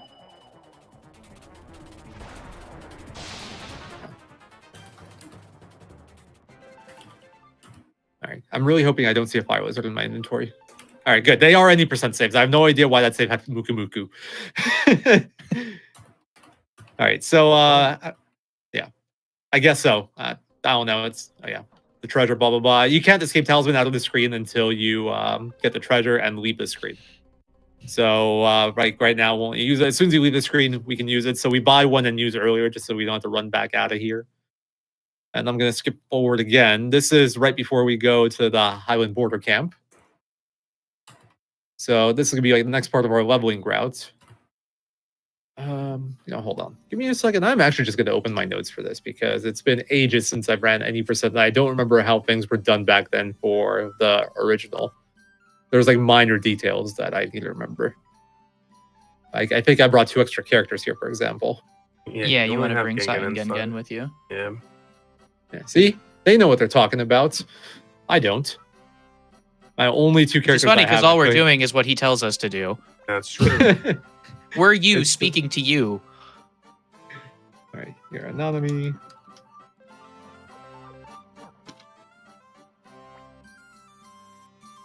Okay, yeah, my notes say why we do that because so there's an intricate targeting mechanic in this game. It's kind of weird. Let's say I had only 2 characters, like let's say just these 2, then it would be 50-50 on who gets targeted by enemies. But once you get 3 or more characters, it gets funky. So let's say I have these 3 right here. It would be like the first 2 slots are always like the least likely to be targeted, and the back slot is always the most likely to be targeted. So the easiest way to calculate is to go from the back slot. Back slot is always 50% to get targeted. So if it was this 3, it'd be 50, and then 25, 25. If it was these 4, then it'd be 50, 25, 12.5, 12.5. And if it was like 5, then it becomes 50, 25, 12.5, 6.25, 6.25, and so forth. Assuming they can hit like every slot. Now, not all enemies can, so that's a distinction there. Also, back in the OG game, we always want to bonk off walls like this, get these diagonal movements, because it actually becomes a diagonal movement and saves you a step. So you have to be very, like, if you want to be optimal, you're very precise about how you do your movement. Whereas in the remaster, since you have diagonal movement, you don't have to worry about this stuff nearly as much. There's new intricacies to like diagonal movement. Like sometimes you want to line up for a cutscene better than you would in the original because it's free since you have diagonal movement. Whereas before, they wouldn't be worth the extra horizontal or vertical. But yeah, it's one of those things that's just an optimization. You don't have to worry about it if you're learning or whatever. The back slot is always the slot that gets most targeted. So if it's 6 members, it'd be the slot right here. Or if they could only hit a certain row, that'd be like the rightmost slot. Pretty much further back in the party, the more you get targeted. So depending on the route, you might actually want to purposely kill yourself off here with Ryu. In the current any percent route, we don't do that. We do a different EXP route. But in previous versions of the 90% route and like the old 108 route, what you would do here is you would have Ryu get to like 1 HP, or like within 20-ish at least. And the reason for that is you'd want to kill him up on the battle with Joey later on so he wouldn't level up, so he can get a bigger level up on the next fight with Naomi. But this route doesn't do that, so we can just not worry about things and run through. I feel like that's pretty normal because you put the squishiest character in the back. Also, hi Nils. Also, I got a menu at some point, so let's just do it now. Anatomy. Just equip. Oh, jeez. Wait, Guardian. And you get Jizo. I'm not supposed to give him a head. Whatever. I'm trusting my notes. Yeah, Look at that's this word. Why do you not want feathered hat? Was he just fast enough anyway? I'm very competent, guys. I know what I'm doing. I think it just is better to have it or put it on Nanami now just for what we use. Yeah, for later. Yeah. I just remembered that Ryu speed mattered for Shining Light, but I guess not. Oh no, because he levels off the fight with Joey, yeah. Yeah, never mind. Like, see, past me knows what it's doing. Hurt me, not so much. The Ghost of Zero. Yeah, that was the good speedrunner. Every time I run this game in like the last 5 years, I basically prepped it within like a week. So it's a little rough. And you'd be happy to know that this showcase is no different. Yeah. Oh, it's different, all right. I prepped it in like 4 hours instead of a week. Diligent save state 0 coming in clutch. These save states are like 5 years old, I think. So anyway, this is all story stuff. None of it matters too much. Point is, I want to showcase these fights because these are the continuation of the EXP route. So in this version of the route, I just kill this off here instead of killing off Ryu right away, and then doing it. So Ryu does level up to 25 here. In the older routes, or like some of the different routes, I guess, you would kill him off here, and then you would have him be the only survivor in this fight right here. So he would get to 55. But the thing about that is it takes more setup. I would have to pick up the Fire Wizard rune in Sindar Ruins. I would have to equip it onto him in the Blacksmith and Muse. And I would have to kill him off on the first fight and kill him off on rabbits. And there's a lot more effort going into the fight, whereas now I can just Shining Light everything, and the fights are a lot faster. The setup is a lot faster, which is why it's done this way. The caveat is now I need to level him up somewhere else now, because he's only level 25, and we can do better than that. So what we're going to have to do is we're going to go and do Matilda Glitch, and we're going to level up off one of the fights there. So, also, the reason we have 2 extra characters with us, too, is to keep Nanami's level down in that fight. So she doesn't level up too much.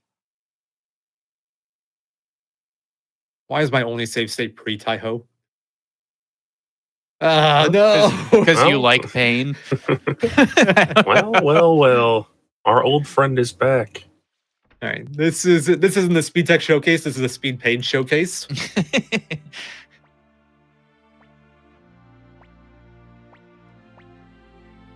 Here we go. Unmuted in the right browser this time. Let's go.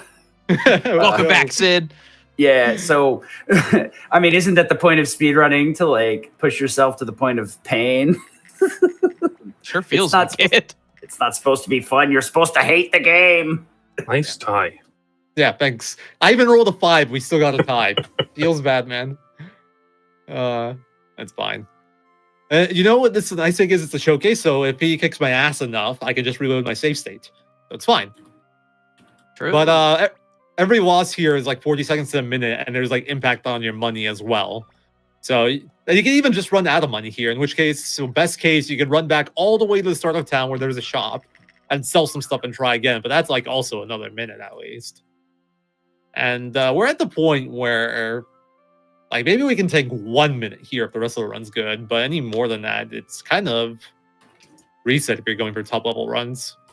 Yeah, it's pretty painful. Yeah, I haven't been past Easily this will guy in ruin OG many in a weeks. runs once you're at the high enough level. Yeah, I'm in a nightmare currently in OG. You rolled a 1, it's winnable. Let's go. Hey, let's go. Go. I got that 225, I think 2 out of 3 of the rolls. I'm wondering if Turbo's OP and you just roll the same thing every time. No, it's not. I wish. I beat him live with real dice at RPG Limit Break last year, so that's my only claim to fame. They're gonna write it on my tombstone. I'll be at your funeral. I'll reminisce the event, the great triumph of human RJ's life. The eulogy. Okay, I'll write that in my will to come, so they come find you. He said he'd do I'll it. show up for it. I will. All right. In this route, we do care about Ivy's. Actually, no. Wrong route. We don't care about Ivy's magic. Yeah, Arena's magic we care a little bit for the level up fight. I think she was 71, which is pretty bad. Yeah, you could still be there. You'd have to know what Ryu's obviously is. Here, I'll check. My thing is, if I forget to check, is if she's 72 and lower, I always look. 72, So you're 77, 71. Okay, I'll trust you for it because I don't remember the threshold anymore. You want 146 between the 6, two of okay. them? Yeah, I do remember the threshold. I just didn't trust myself. Let's So turbo yeah, I through. usually check if it might even be 70. I don't know. I usually check if her magic is pretty low. Yeah, what you want to do is check Rai's magic when you do his level up fight, or like one of the fights in the Highland camp, and then check Rena's when she levels. There's plenty of time for it. I'm just going off save states, and I haven't done the run in like 5 years, so. Don't Right. worry, I Well- don't do it when I'm supposed to while doing the run. So I'm sure that a lot of people that play this casually, they're familiar with this glitch. It's kind of infamous. So this is the Matilda area behind this gate. You're not supposed to be able to access it yet. Can't let you pass. Can't let you pass. I don't care. I'm just gonna push the gate. Yeah, this is because of the level up. Ryu is now strong enough to just push the door. Yep. Normally XP route, he definitely can't do it. No.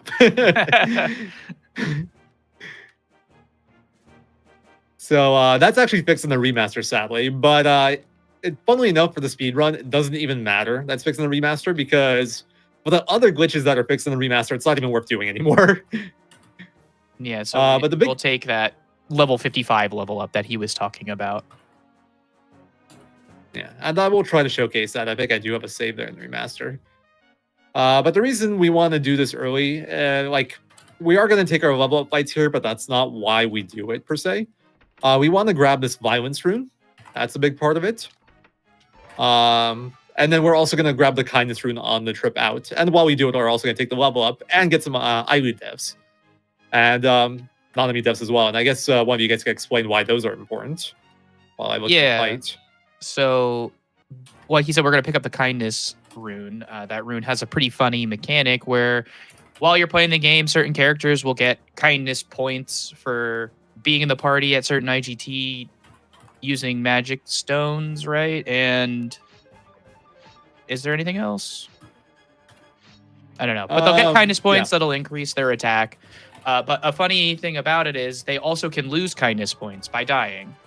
And if you get a character killed enough without actually getting any kindness points, their kindness points will be at 0. And instead of going negative, it actually underflows and goes back up to 999.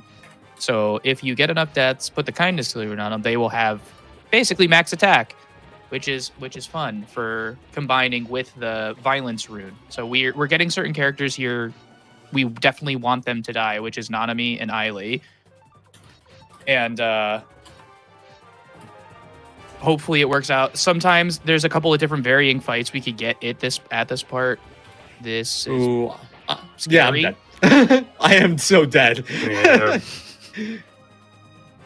I didn't have an Ailey medicine. I also should have probably just medicine Volgan. This is like, so there's a lot of fights you can get here. And some of them have varying levels of risk to them and speed. And also what level you get. Like, you can technically take a fight that gets you to level 40. But you kind of want at least 48 because it gives you like more let goes and more stats. Sorry, I have save states. I have the power of save states. We're fine. Yeah, so anyway, the key parts there of that fight, Ryu needs to be the only one, or ideally the only one who's alive. There are, I guess, if you feel like it, like you said, you can take either lesser fights or have like Rina or Bolgan be alive. Isn't the worst thing in the world if you don't really care about your level. But we need Nanami and Ailey to die there. Yeah, you need at least, at most, 2 people alive, and that's only if you found a party of 4 or more. If it's a party of 3 or less, then you need only Ryu alive. Also failed escapes, fun. Yeah, you're like way under leveled for this. It's still a 70% escape rate because according to the code, the way it works is it's 70% flat rate, and then for like your highest luck party member, for every 4 luck over 100 up to 200, you get an extra 1%. So like if you have 104 luck, you're 71%. If you have 200 luck, you're 95%. If you have like 160 luck, you're, what is that, 85%. And it caps at 200. So if you're over 200, let's say 255, you're still at 95% escape rate. Let's heal up. I've come to just think that the escape rate, because OmniGamer did a lot of the reverse engineering for the numbers for that, I believe, right? And I think Psychedelist actually got that one. Oh, okay. OmniGamer got it wrong, funnily enough, and Psychedelist corrected it. I just assume it's a sick joke between whoever actually reverse engineered. I'm going to tell them it's 70. It's actually 0. Yeah, it sure feels that way sometimes. It's a PSTV. The battery indicator is just incorrect. It's like hooked into power. It's just we're doing this basically on a PSP emulator, like, and it thinks that it doesn't know what's going on. All right, so birds. Let me see. I'm trying to remember if I need extra thing from Reno. I do not. Shift, I guess. Well, how do you medicine? Shift and then medicine. Why not? Pink birds are, in my opinion, like the much better fight to take. It's a more reliable one because they'll only hit front row and they'll only hit 1 at a time, so you can predict it much better. I should probably play Guardian. Oh well. This fight ain't too bad, so I think we'll be okay. I'll try now. Shift. Oh, heavy throw medicine. I'm throwing medicines even if I don't need them all the time, just so I don't defend, because defending reduces damage and reduces chance, and increases the chance of you evading, which I don't want to do. So like right now, my goal is basically to kill everyone off. Can't believe I got that Clay Guardian off. That's kind of crazy. So I could risk it and go for Shining Light here. One of the challenges is I kind of have to predict when I will have everyone die and do the Shining Light. Because if I wait until everyone dies and then do it, all the enemies are going to outspeed me in the next turn. And then I will have to survive that. And we have a Jizo, so it's not impossible to survive if I'm like healthy and if I have a big Guardian up. But, you know, it's still a risk. You can even get crit by these enemies. So... But here, because like once Nanami dies, Ryo jumps to the front row, and there's a chance that he gets targeted again instead of Rina or Aiwi. I am gonna just have everyone defend this turn. So like right here, yeah, see he got hit, so I would have failed if I did the Shining Light here. Also, there is another mechanic where the game can't target the same character twice, unless it's targeted everyone else available. So you can use that to kind of predict who gets hit. So like right here, I know Rina will die unless like they miss her, which is super unlikely. So we Shining Light this, and this will jump us to level 48 or 47, which is pretty good. We care like level 40 is the main threshold because it opens up the head rune slot for Ryu. But ideally at least 41, which is anything but the 2 pink bird bite, because let's see, you get like Goes and Banner Pass if I recall correctly. At least for a lot of stuff. No, 41 was for Rock Axe trip later on. And then 48 you want for like Banner Pass Echoes. Those are like kind of the minimums. You can get up to 55, 56 if you buy a group of 4, or was it 56, 57 actually. And while we do this, we're also killing off Nanami and Aiwi. So they're level 1, they're losing kindness points, which is really important. And Nanami doesn't need too many deaths anymore because we're only going to use her with kindness for like the first few bosses. I guess I can showcase one of those since I have save states. I think this is Star Dragon Sword. But after this, we run all the way through. We get to Lake West. Actually, I should have continued. Thing. Let me see what I have available to me. Okay, this will do. This is like right outside Lake West. I wouldn't have done anything interesting in between it. Just I'd be running through the left side all the way down to Lake West. And this is where the important stuff happens. So this flower pot right here is the most important flower pot in the run. Basket full of vegetables. And we get a kindness root in there. Gonna speed this up. And when you do this, at this point in the run, you also unlock a new skip called Coronet Skip.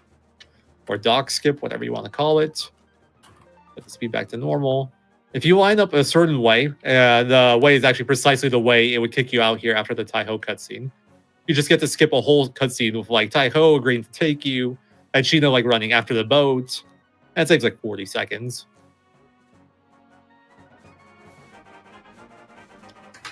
So we can speed through all of this.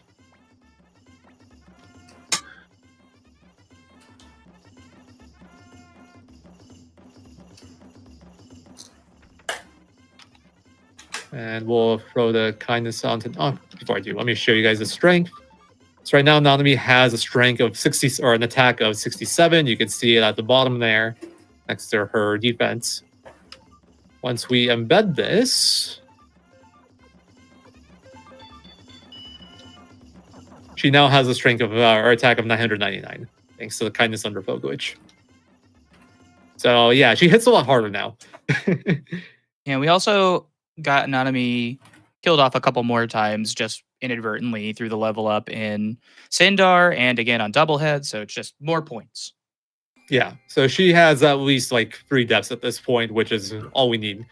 Because she will gain, I think, 2 kindness points naturally throughout the run, so she'll still be at -1 by the time we stop using her.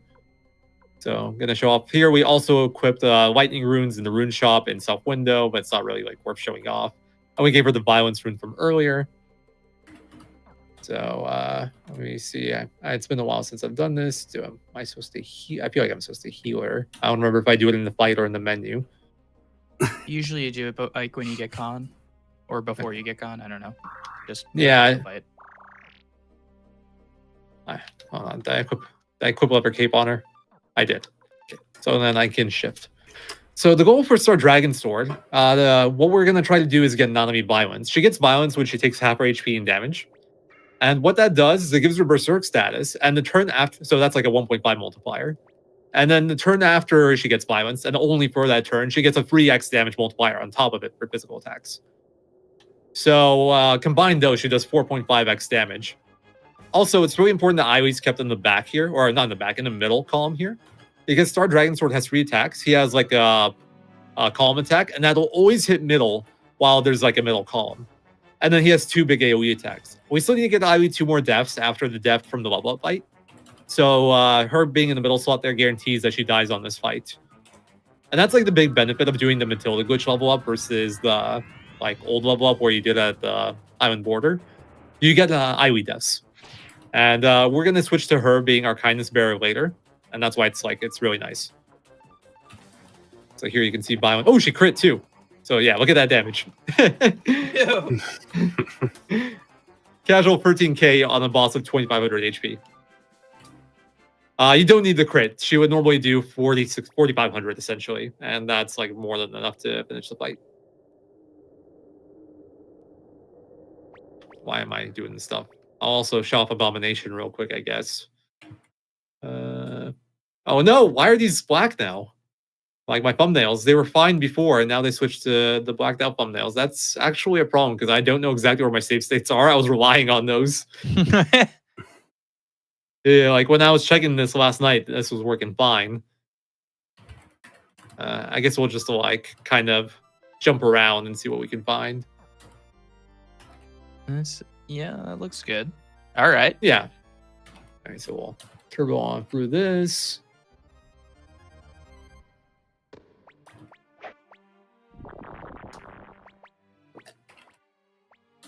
Yeah, the kindness glitch is a lot of fun with the violence rune. Unfortunately, can't do that in the remasters anymore. Yeah. Remasters fixed like all the useful glitches and kept all the ones that aren't useful in the speedrun setting. Oh, sounds about right. Oh, man, that looks too much fun. We're going to have to cancel that. Yeah, I honestly wonder how much, like, how many of the glitches were just fixed by default and how many glitches they went out of their way to do. Because there's some really obvious ones that aren't fixed, in my opinion. Okay, then we'll just defend from here. So the goal, again, is to get Nanami violence. And there's a lot of intricate mechanics that come into play at this point, because Abomination has like a single target attack, so I can't guarantee that Nanami gets hit every turn. So here she got hit only once, and sadly that didn't get her past the threshold. She needed to take 2 more damage, so I just have to stall a turn and wait for her to get hit. But there's also some other mechanics that come into play when the Jizo pops. So like, for example, if the Jizo pops, so let's say she gets violence and then she dies with Jizo equipped, you lose the Berserk, but you keep the violence. So her next attack will still do 3x damage instead of 4.5x damage. And then kind of go in the other direction where if she didn't get violence and then she dies by doing over half her HP, she just has non-violence completely, no Berserk, no violence, I think. So you have to still get her more hits. I think that's how it worked. It's been a while. Yeah. It's kind of like, that's right. It's kind of funny to think about. It's weird. So here, we got full Berserk and violence, so we can just auto from here. The Ryu attack isn't necessary if you attack for turn 1, so but there we go. And a bomb is down, so that's how you deal with early game bosses. Also, I should mention that there is a formula for hit rate of like, basically you need your tech to be 20 over to the enemy tech to max out your chance of hitting. But no matter how high your tech is, there's something like a 0.7% chance, if I recall correctly, to miss. And if you miss on your violence, like on your kill turn of Nanami, GG. Time to reset the run, probably. It's really bad. If you're lucky, you might be able to recover it, but actually, this is a fun battle to show off. I'll show this off too. If we have time, I'll go over like the more interesting war battles, but if not, I'll like show off some of them at least. I have missed every boss that you need to attack with kindness at least once. It's like there's certain things you just have to take in the run and just like take the chance. And RJ has managed to miss all those chances so far. I'm like, that seems safe enough. And then RJ does a run. And it's like, oh, maybe not. I invoke new fears that you never imagined into all speedruns. I still remember the Limit run Questing for Glory, where you just somehow match up Ryu die on the Rock Axe battle. And it's been the only time I've ever seen that happen in the speedrun. In all practice, in all runners, all runs, I don't think anyone's ever died on that battle besides RJ in that one marathon run. Unbelievable. Unbelievable. The chances of that happening are like well under 1%. Like it is like 0.0 something percent. Like it's obnoxious. Yeah. I feel And it like happens you have during to a live run. I feel like you have to have Teresa die turn 2, have Ryu take no damage turn 2, and then all the units go for Ryu turn 3 and actually get 2 hits. And there's 3 units that can hit him total. And even if they can hit him, they could go for other units or they could just do nothing. And a lot of the time that is what they do. So, insane odds. Also, I want to show this battle because your goal for this battle is to attack Solon G's unit to like trigger this part of the story. It's like where you're like, surprising him from behind. But you can just do a repair cell for Bright Shield instead, and that triggers as like you ambushing him, which is funny. It saves a turn and it saves some combat, and it's just hilarious. How are they attacking us from behind as you repair yourself, like heal yourself like an idiot with full HP behind them? What was that bright light behind? Really silly. I don't even need to show off the rest. The rest of this fight is just waiting, and that's true for a lot of war battles in this game. I'd say like over half the fights are just waiting for the battle to end. We kind of showed off Abomination, so I don't know if I have to show off Pest Rat. It's kind of the same concept.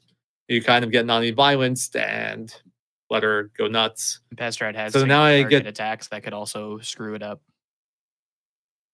Yeah, and then she can dodge too, and he could like also over damage if he does like double Earth, or under damage if he does like poison into Earth. It's, you know, a lot of jank like that.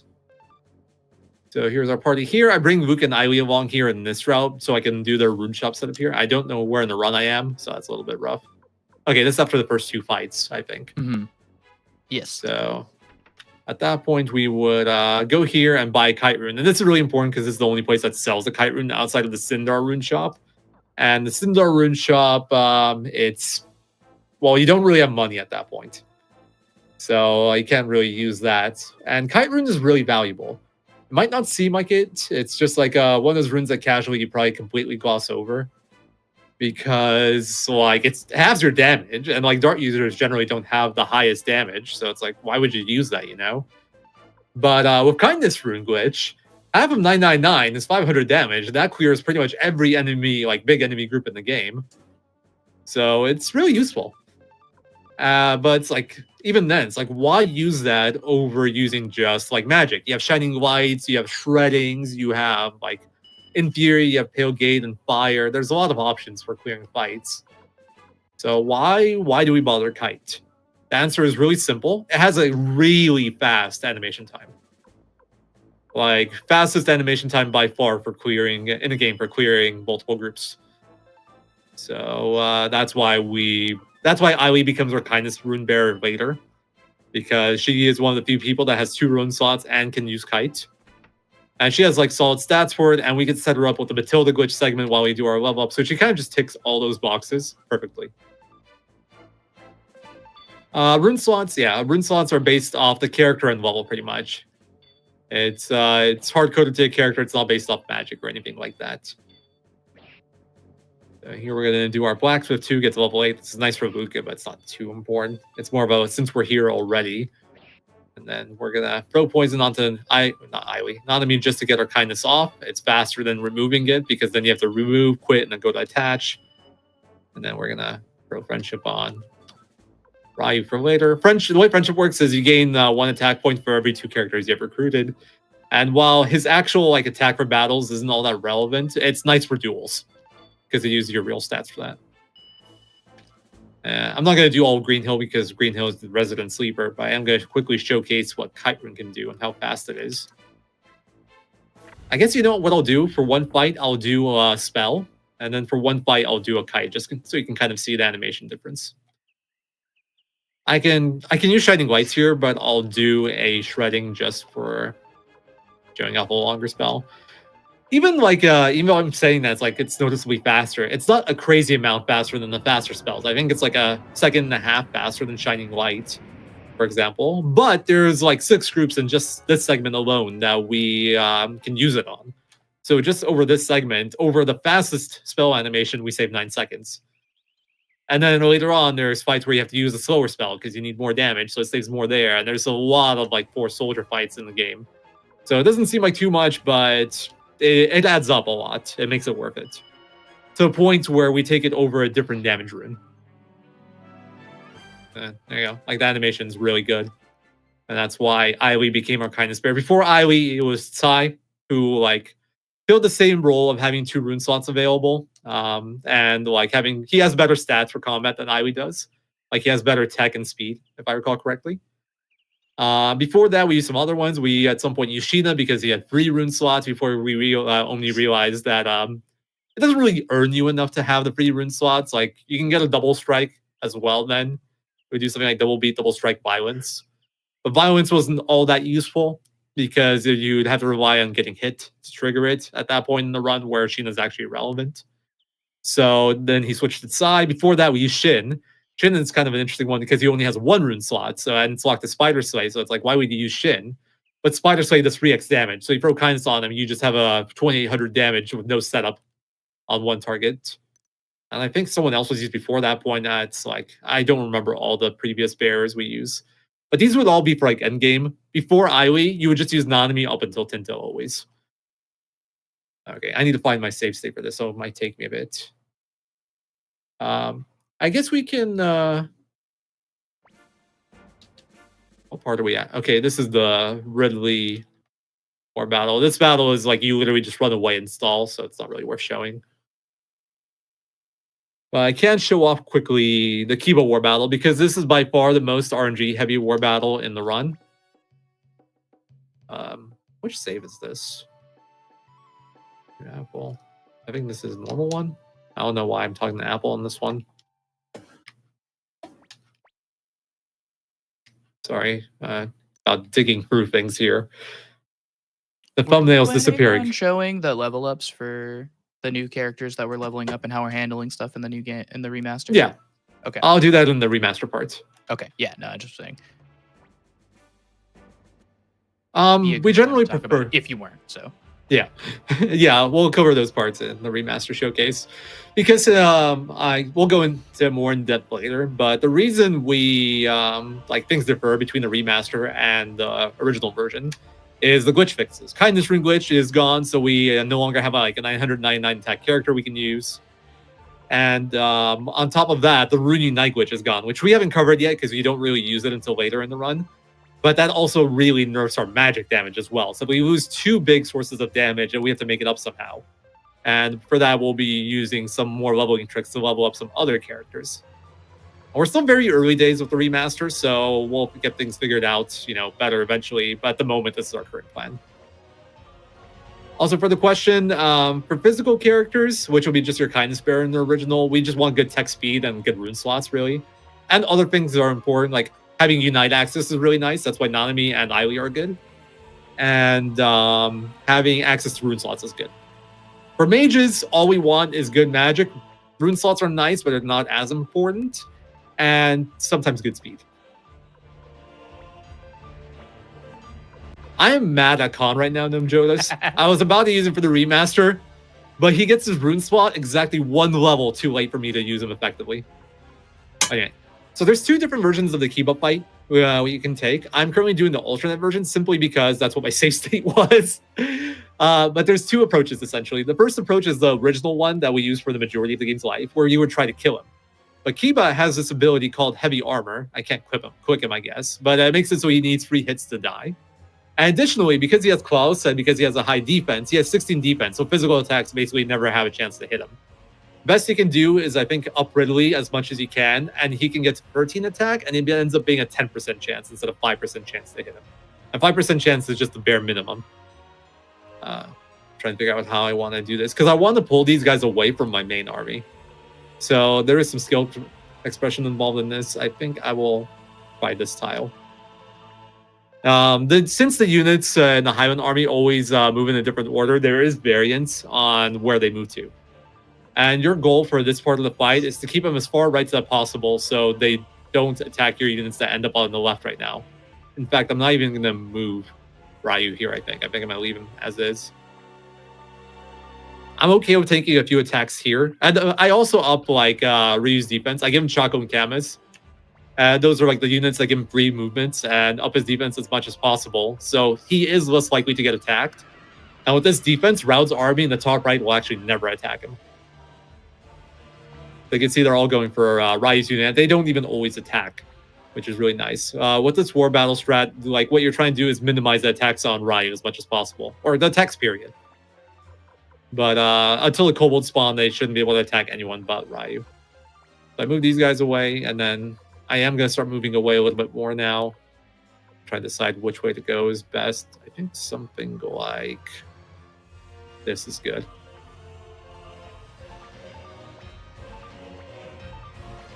Really just trying to pull everyone away. But yeah, there's two win conditions for this fight. It's either killing Kiba or stalling the fight long enough. I think killing Kiba is really inconsistent since you only do 5 damage, 5% chance of a normal attack. So what you do is you rely on Fire Spears, Wind Magic, and Adlai. And in 108, you also have Gene, which helps the odds quite a bit. And 90% since you don't have Gene, your chance of getting the free damage is like 47% or something. I don't remember the exact number. And in 108, it's like 60% because they have Gene. So in 108, we actually do go for the Gene kill.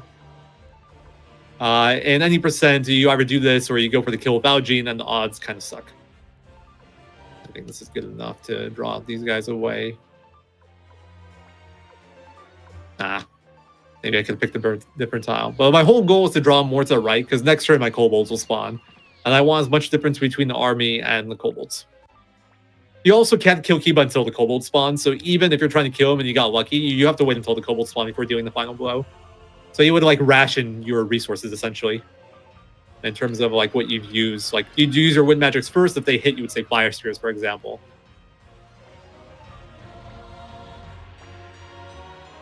Why am I not turboing this? We can save so much time. You know, like in real life.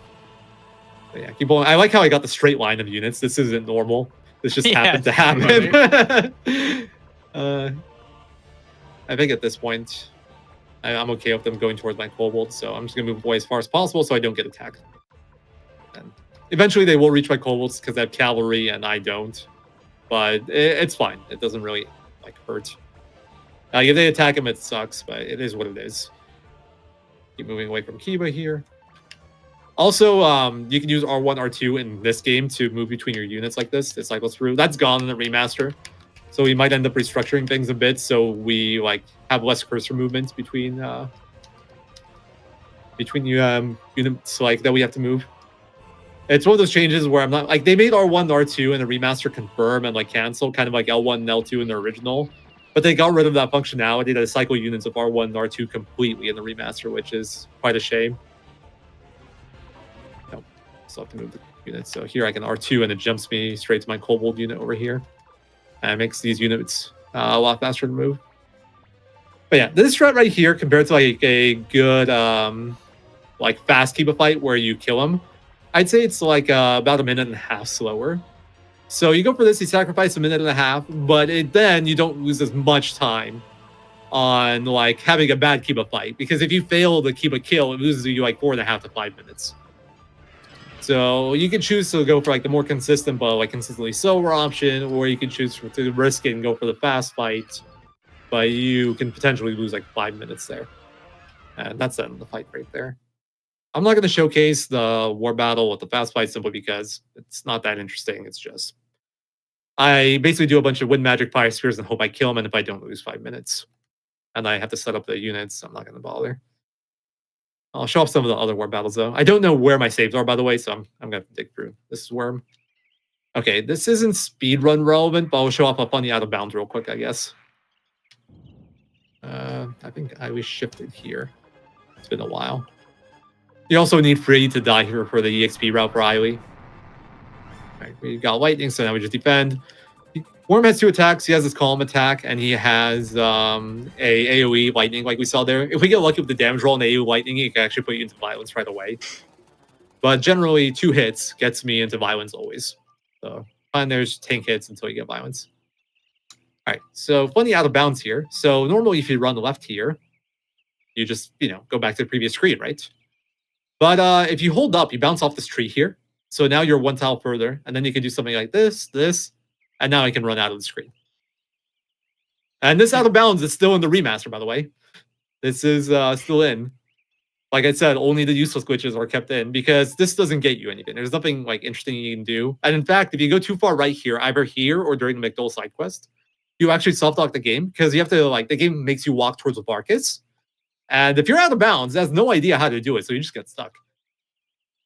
So I'll also show up the other trick here. We can use an escape talisman once we enter this screen.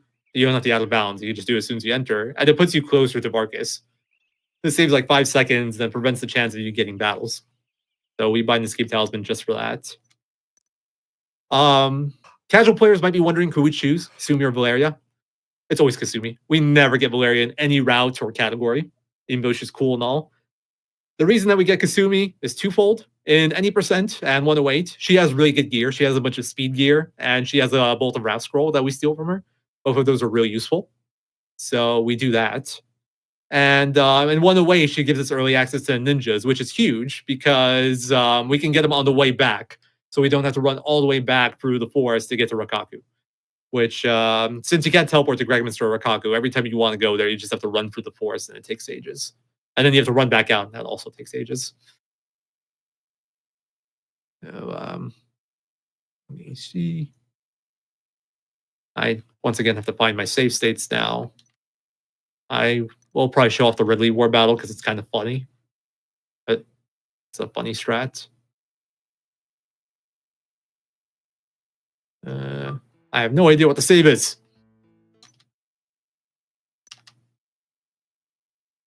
Real shame that my thumbnails just decided to stop working right in time for the showcase.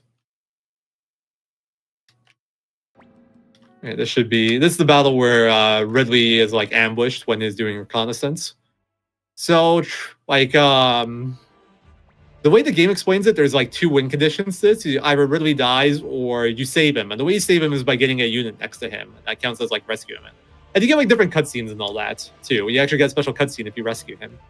But that takes ages. You have to like get all the way over to him with a unit. It takes at least like 3 turns if you set up someone specifically for it, because you want a unit like cavalry and Chaco. So you get to move 3 units thanks to flight. And on top of that, you need to have Ridley like open up a spot next to him. So he has to kill one of the units, so it's not reliable. Although he's putting in work right now. So those both, like, that kind of sucks. And killing off Ridley reliably is also inconsistent. I think there's like a 20 to 30% chance, maybe 40 depending on you attacking him, of him taking damage from all these attacks. So before, what we do is we would just end turn and hope he died. But we eventually found that you could do something like this. I am going to commit some treason and Fire Spear Ryu here. Oh, nice, got him. And as soon as Ryu gets injured, the battle ends. Boy, you're the leader of that AA army. Luca isn't even in the war battle yet, by the way. He spawns in after like 3 turns. And yeah, we retreat. So that's how you do that in the speedrun. And the fun thing is you could miss that Fire Spear. And then we have Adlai for his invention skill. That could also miss. So the backup to the backup isn't even a good backup sometimes. Yeah, I mean, if you miss both those, then on turn 3, or yeah, I guess turn 2, turn 3, depending on how you talk about it, you can do 1 more Fire Spear, but that can also miss. And then at that point, you're just waiting for Ridley to die, best case. And if he doesn't want to die, then you get like the Luca unit spawning, and it just gets super slow. I haven't talked about probabilities yet too much, but pretty much the way that these war battles work in terms of probabilities, each Fire Spear is 50% chance to hit a unit for 1 sword. Friend or foe. Invention's also 50% to hit friend or foe. And then Wind Magic is 30%. You get free casts of that. And that's only enemies. You can't use it on allies. And if you get Jean or Maz, actually, I think Maz is 50%. I don't remember. You never really use them in the run. Jean is 2 30% rolls. It feels a lot like a 50%. It actually ends up being a little bit more than 50%. But she's 2 30% rolls. on one target, so you can even do 2 swords of damage with Jean. But sadly, 90% we never get her. So we never get to take advantage of that in any percent. We get to take advantage of it in 108. So this battle also ends if Luca ever takes damage. That's like the main requirement. The other one is just turn count. So what we want to do is hopefully hit him with a fire spear here. If not, we have invention. And if not, then we also have the second fire spear. But if none of those work, you're losing like 4.5 minutes. Classic, like the only person you hit is your own unit. Yep. You can give him other units in the original here too. I just don't have any units on me. It doesn't do anything for him. I give Klaus to Victor for later on. So, like, I don't care who's on Kiba at all. Although there is some funny stuff that can happen. Like, if you give Kiba Adlai, he'll try to invention himself, like, right away. Like, he'll literally be in range of no one. He'll use invention. So, it's pretty funny. My most intelligent AI general. That's how that goes. I'll just load the save for Luca. I will show you guys the Luca fight because it's really cool. Yeah, I think it's my favorite strategy in the game. Yeah, it's definitely up there for me as well. Okay, I need to scroll my notes down to Luca because once again, it's been ages since I've ran any percent, so I don't remember exactly how this went. In that Luca fight, war battle, you could get lucky and have Kiba actually target Luca and hit him. It's literally like so hard to happen, but it is possible. It has happened. It's possible. It's just a 5% chance, so yeah. Yeah, that's like with him hitting him, you know, he might not even target him. I honestly don't want him to do it because it's so unlikely. And it's just a waste of 10 seconds. Like each combat, so like war battles is roughly 10 seconds. All right, I messed up the party earlier, so let's not do that now. So add Luke. I'll bring Kasumi along. I'll do the safe version because I don't want to show it off twice. I'll explain what the difference is between the safe and unsafe version is. So we bring Rena, Bolgan, Eiley. You might be thinking why we're bringing our circus trio. Well, you'll see. It's pretty cool. You want to put these people on Flick, yeah. right? Yeah, I messed it up. I just caught it. Oh, okay. Gotcha. Yeah. Like I said, I haven't ran any percent in a long time with like the OG. So let's do the party one more time. But this time accurately. Ryu actually goes solo with this version of the strat, which is cool. Click. Okay, so in here, now we do the party. Sumi. Alright, so those of you that played casually on here, maybe you can explain like the Luca mechanics for him while I do stuff. Just as far as like his health or like how yeah, health, or you can even explain the fight itself if you want. Sure. So I've people who play casually, you know, you get to try to attack Luca boss fight in 3 parties. You get one with Ryu, Flick, and Victor.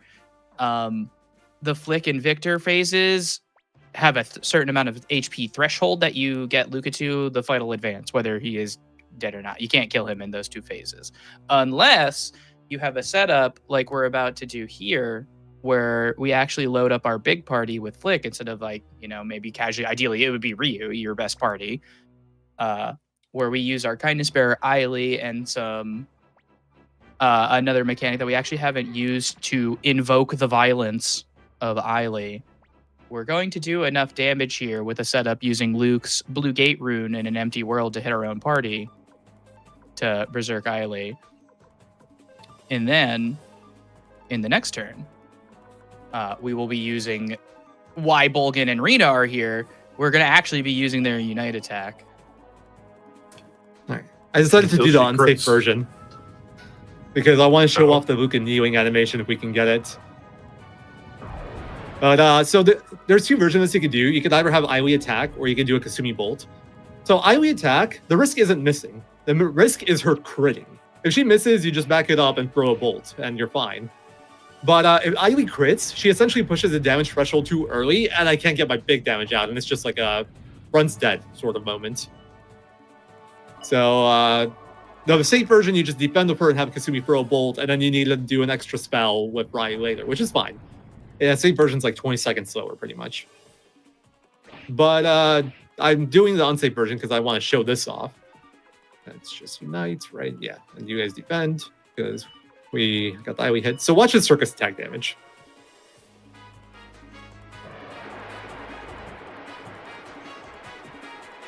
For 4,500. And he even kneels here. If he kneels there, that means you basically killed him. Like, you got all his HP out. But because you can't end the fight in this phase, it just continues on into the next phases. But he will die. Like, he basically is 1 HP right now. And funnily enough, Victor, he just auto here, and the battle auto ends because he's already past his damage threshold. So Victor finally gets to stay alive during one of these. In all the like other versions of the fight, we just have Victor instantly die because his party's kind of useless. So we just let Luca kill him. Probably just autos. And we're done. If Eileen missed, or if I didn't attack for the saved version, he would have to do a 4-shot here, which is fine. So it's a really cool fight. It's my favorite iteration of the Luca fight. The like older versions and like the 108 version right now, or the current 108 route of this in the OG. What you would do is you would have kind of the same strategy, but you would do a Fry's phase and you would use family attack with Nanami. And for anyone that like plays the game casually, you know there's that like 1 in 8 chance of Nanami family attack failing because she has a picnic. And that is a major issue if she does that in this fight. Like you can back it up, but you basically have to re-trigger violence again. So you have to like very much freestyle it and like try to get it set up without game overing. It's rough. So this circus attack version is just way better. And it's a really cool fight. It's way more consistent. It's more reliable. It looks cooler because you get to do it in Flick phase. And it also like even saves time because instead of having to kill Flick off, you just kill him with Flick's party and then Ryan just autos. One of my favorite Luca versions of all time. And because Kind of Squitch is gone, this is now significantly different in the remaster and much, much worse. Yeah, we were kind of working on that a little bit last night. Yeah, and it's also a fight that varies it varies greatly based off the difficulty you're playing on. Because with 1300, like the 20% more HP or less HP on Luca is much more impactful in there since you can't do damage as well since you don't have kindness ring glitch. Funnily enough, missing the Rune Knight glitch doesn't really matter because Rune Knights are actually really bad against Luca since he resists all elements. So when you do a Rune Knight, he basically gets double resistance. Ends up doing less damage than like a normal spell would do most of the time. All right, so this is right after the Muse Peace Conference. We just took a fight here with like force fight with like 6 soldiers, and you have to kill that one. So there's a loading zone in here where you'll always get a battle after you cross a certain vertical line, and I'll show it off just to show you off what the fight looks like. Like you'll get a fight on these steps here. Huh? You're supposed to get a fight on these steps. Am I misremembering? No, you're supposed to get it there. Okay, I have no idea why that worked. What? Maybe it's like a bump off the stairs there. Do something. Still. Yeah, maybe. Let's see. Oh, let's redo it. I have no. I was gonna show off a battle skip, and I just got the battle skip by default. What do you mean you did? Yeah, there it is. Weird. I wonder if the bump off the stairs actually did something, or if you just got lucky. I have no idea. Let's try it one more time. Maybe that's a thing. I just like bumped off the building, right? Pretty much. Yeah, it was like right off the building or right off the stairs, even like the very edge of the stairs. No, it's there. I think maybe because I walked a bit because I was explaining things. I don't know. Mm-hmm. All right, but yeah, you can see you're supposed to get the fight in the loading zone there. The way we normally skip it is we run into this right wall here, walk 1 step down, and then run. And that skips it. That's like our setup for it. It's a minor battle skip. It's kind of neat. And in the remaster, this seems to be fixed so far, but maybe we just haven't found a setup that like works. Maybe you can do it in a different way now. It's much harder to experiment in the remaster because we don't have save states anymore. So everything just takes way longer to work on. In fact, there's like probably 5 minutes of gameplay before you can try this every time. Since the last save you can take is like all the way in Coronet, I guess. That's kind of rough. So yeah, that's one of the big losses of the remaster. There's no version currently where we have access to save states, so we're gonna have to find like creative ways to like route things, and it's just gonna take longer. Maybe we can find some way to get similar functionality at some point. All right, jumping forward a bit, it's a lot of story stuff, nothing too interesting. So I'm going to jump over to like Tinto. I don't know which saves are Tinto. This will work. This is actually perfect save slot. So I'm going to pick my party here for the bosses coming up. Am I not taking... Oh, I'm looking at the wrong one. Where am I? Yeah, I'm looking at the wrong one. Okay. Yeah, I was going to say, am I not taking Sheena? You want to take Sheena with you, because if you don't... Like, Sheena is useless for this part. It doesn't actually offer anything useful in terms of helping for the fights and stuff. But the reason you want to take Sheena is later on, after you're done with the Neckward stuff and you go back to your castle, when you go to the war room, there is a cutscene with Sheena that like kind of stops you and he joins your party. And if you have Sheena in your party, then he won't do that cutscene. And it saves like 10 seconds. And it's like, it's worth it to add him to your party here just to skip that cutscene. Like, we can get by just fine without like one more character. We don't really need anyone else. So it's just literally cutscene skip. Maybe we can showcase that too. I think I should have cloned Sheena there with this version of the route. Let's see about this. Blah, blah, blah, blah. Convoy. No formation change. Ah! I'm too fast!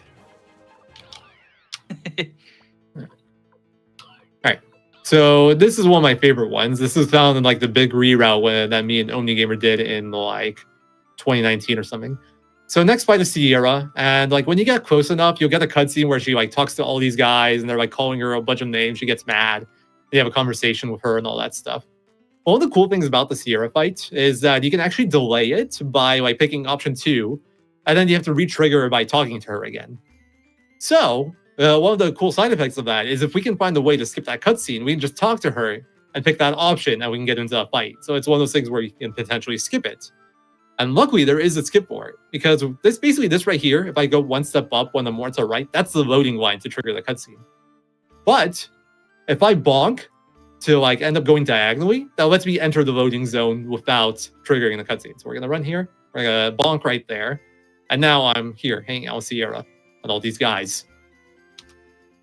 And you can just talk to her, and I'm in the fight. So that's really cool.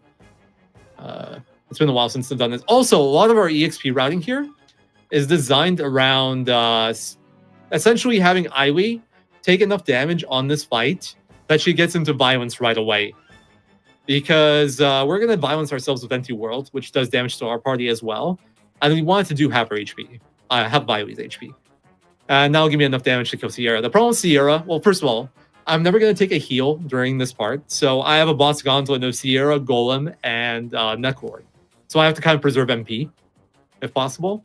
But also Sierra resists fire and lightning, so I don't really have good magic to damage her with. I feel like a lot of people love Sierra. She's a really cool character. I always wish I could work her into our runs more, but she never quite makes it.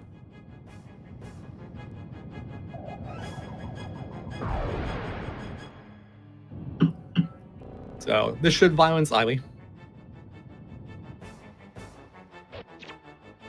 And then Ryu should finish. That damage from Ryu matters. And that's Sierra skip into Sierra fight working properly. But yeah, if Ailee is even one level higher than she was there, she should be like 39.9, if I recall correctly.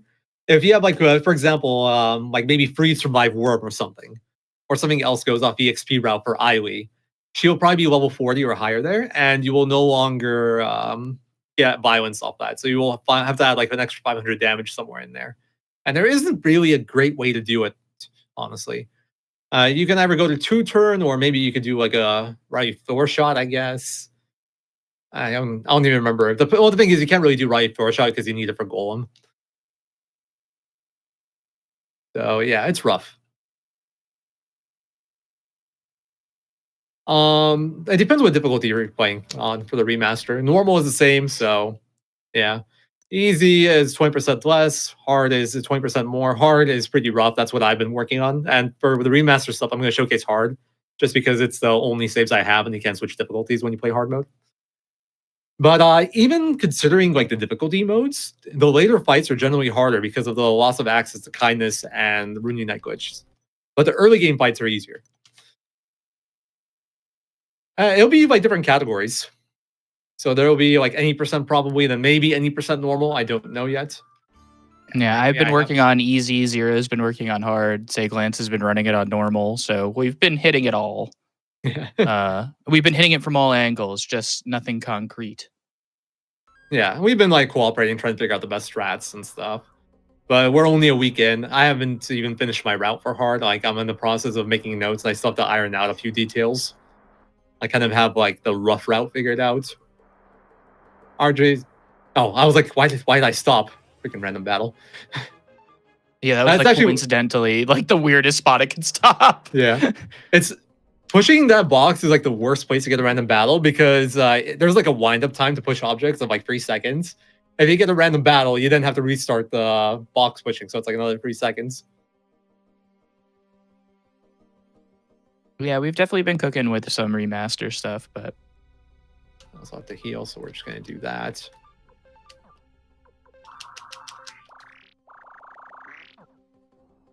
Is she still damaged from Bugate? The hard mode rat isn't that bad. There's some caveats I have to work out, but like if I can figure it out, it should be a pretty consistent return. It's just I need some squishier characters to get bolts off, so that's a little concerning. yeah, when Anyway. you lose the kindness glitch, it's funny. The run really just turns into how many people can you give lightning spells to? Yeah, I'm pretty accurate. I'm trying to remember. I think I did like some shifts here. The reason I want Sheena to shift is because if he does the fist attack, he won't hit him. Oh, I got the worst one. I got spikes. Sheena gets this healing animation if he's damaged every turn. Like this 84 right here. And that obviously takes time, so I don't want to see that. So Golem can do 3 different attacks. Spikes is the worst one because it doesn't put you into violence. Punches is the best one because it's fast animation and it violences you. Plus, it only hits the front row, so you don't get the Sheena animation of him healing. And then nipple beams right here is the medium one. It has the longer animation, but it hits Sheena, but it also gets Aoi into violence, so it's also good. Thor shot. If Aoi crits, that Thor shot won't go off, which is nice. So Golem's weak to lightning, so it's actually a pretty easy boss even without the kindness glitch, but well, kindness glitch is better, and like it preserves MP this way, so. This fight is fun on 108 because at this point, Eiley isn't our kindness user. We actually use Meg, and Meg's Trick Rune, while violence, does about 13,000 damage. So it's fun to see big number. I think you're actually going to show that off, so I might have spoiled it a little bit, but Yeah, it's fine. I don't remember if you had a 108 for. We should were a have a little s- delusional last night making this up. That's one word for it. All right, so might notice I skipped Talisman there instead of continuing to run through the mines. Like with Zero, why would you do that? Now you have to run through the whole mines again. Wow, I actually got a battle. Crazy game. Well, the reason is there's a skip you can do in this version called Zombie Skip. So I'll fail it first time just to show you guys. So you normally run forward, you get into this fight, and you have to kill him. By the way, Kite, this is another instance where Kite's really good. No, Kite just clears this real fast and easy. Also, I'm realizing I can just have right attack here in case I miss one. That might be in the notes. It might be one of those things that I've remembered to... Okay, I don't have that in the notes. Yay! I learned something. Okay. Actually, I think it doesn't do enough damage. I think that was the problem. Anyway, so yeah, and then spawns you back here, and yeah, so you can't get past, right? But if you hit a diagonal, like move, well, not diagonal, if you switch to up direction after running right here at the exact right tile, you will be able to run past the voting zone, essentially, and get past them. So, like that. First try, easy. And this saves like a minute of like running time through the mines. You still have to take the same amount of zombie fights as you would normally, but this saves quite a bit of time on that. All right, and then there's something new I want to incorporate. I figured it out right before the Limit Break run. I still haven't like ever done it in an actual attempt, and it's also come from the remaster. But I've discovered a new out of bounds right before Limit Break, and I'm gonna try to do it here. It's been a while. Okay, that's... There we go. So you can get out of bounds there. So there's two paths you can take when you do this. You can run left after this, like if you weren't out of bounds. You can run left, and you don't have to take the slow elevator, but you get an extra fight with an extra group of zombies. And you can kite rune that. It gets you to an extra level. I think it was kind of useful in 108 sometimes, because he has a magic threshold that can save you time. And that's like 3 seconds slower, even considering the fight. Or you can take the elevator, you save a fight, but you have to take the longer elevator animation. It ends up being like 3 seconds faster. If you out of bounds like this, I forget how to get back in bounds. Oh yeah, I think you can do it like this through the elevator. You can skip the long elevator animation and just run through like that. And if you do it quickly, it should save a few seconds, like 1 or 2 seconds. But you'd have to master that out of bounds. Also, invisible zombie fight. This is forced. If you did it normally, the zombies would be there, but if you enter through Tinto like we did, then zombie fight's gone.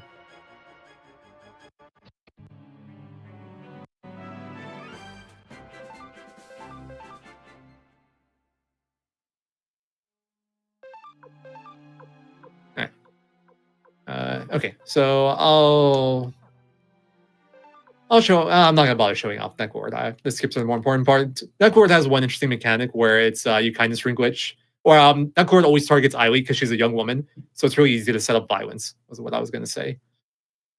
So real quick, I did want to show off Beast Rune. Also, I'll also show off the Rune Unite glitch here. So I haven't talked about the Rune Unite glitch all that much. Essentially what the Rune Unite glitch is it lets you combo off the same person every time. So like normally if you do a Rune Unite, you need a combo of say like Fire and Lightning. So like Rena and Flick can do it, but then I don't have any more fires, so I can't combo with anyone else. Rune Unite glitch lets you combo with the same person multiple times. The only requirement is that they need to be like earlier in the party than all the people uniting with her. So that's why Rena saw it 1. And she has to be slower than all the other people uniting with her. So that's why she was 126 speed. I'll quickly turbo through.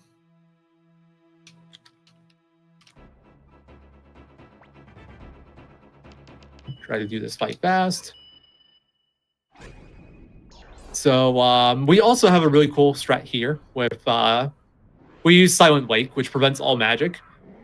So I haven't mentioned it yet, but healing magic gets a 1.3x speed boost in this game, and healing magic is kind of vague. Silent Lake is considered healing magic. Blue Gate Rune with like Empty World is considered healing magic. Kite.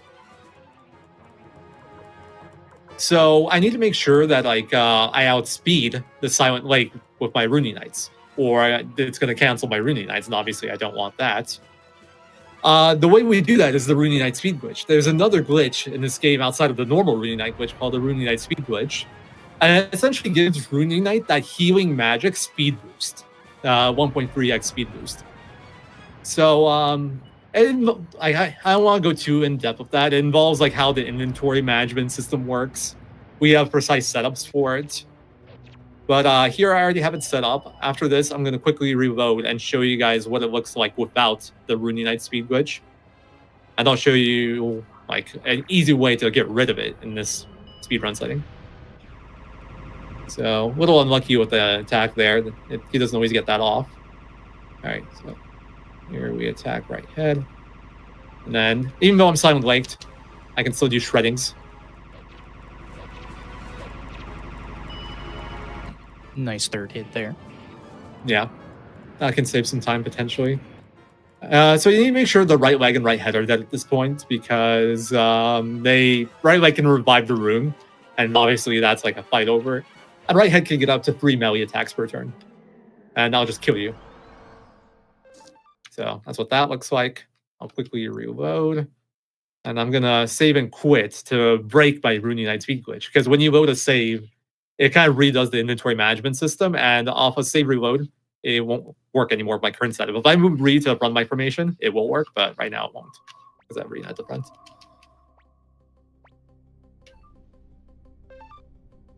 My cat's scratching at my door like crazy. What do you want from me, Batman? All right, so. Okay, I can't soft reset apparently with these bindings. Oh yeah, I never set it up. Okay, well, never mind. I guess I won't showcase it then. But pretty much what would happen is the Southern Lake would outspeed a lot of my Rune Unites, so I wouldn't get all my Rune Unites off, and that would completely ruin the fight. Long story short. All right, and now my cat's hissing at the cat that's visiting us. Perfect for showcases. All right, so I'll just show off some 108 stuff real quick because all the stuff I've showed off so far is any %. So Anita recruitment is kind of one of those things that might not be fully understood. So she actually works off of a kindness point system, funnily enough, and like the dialogue options you get with her give her different amounts of kindness points.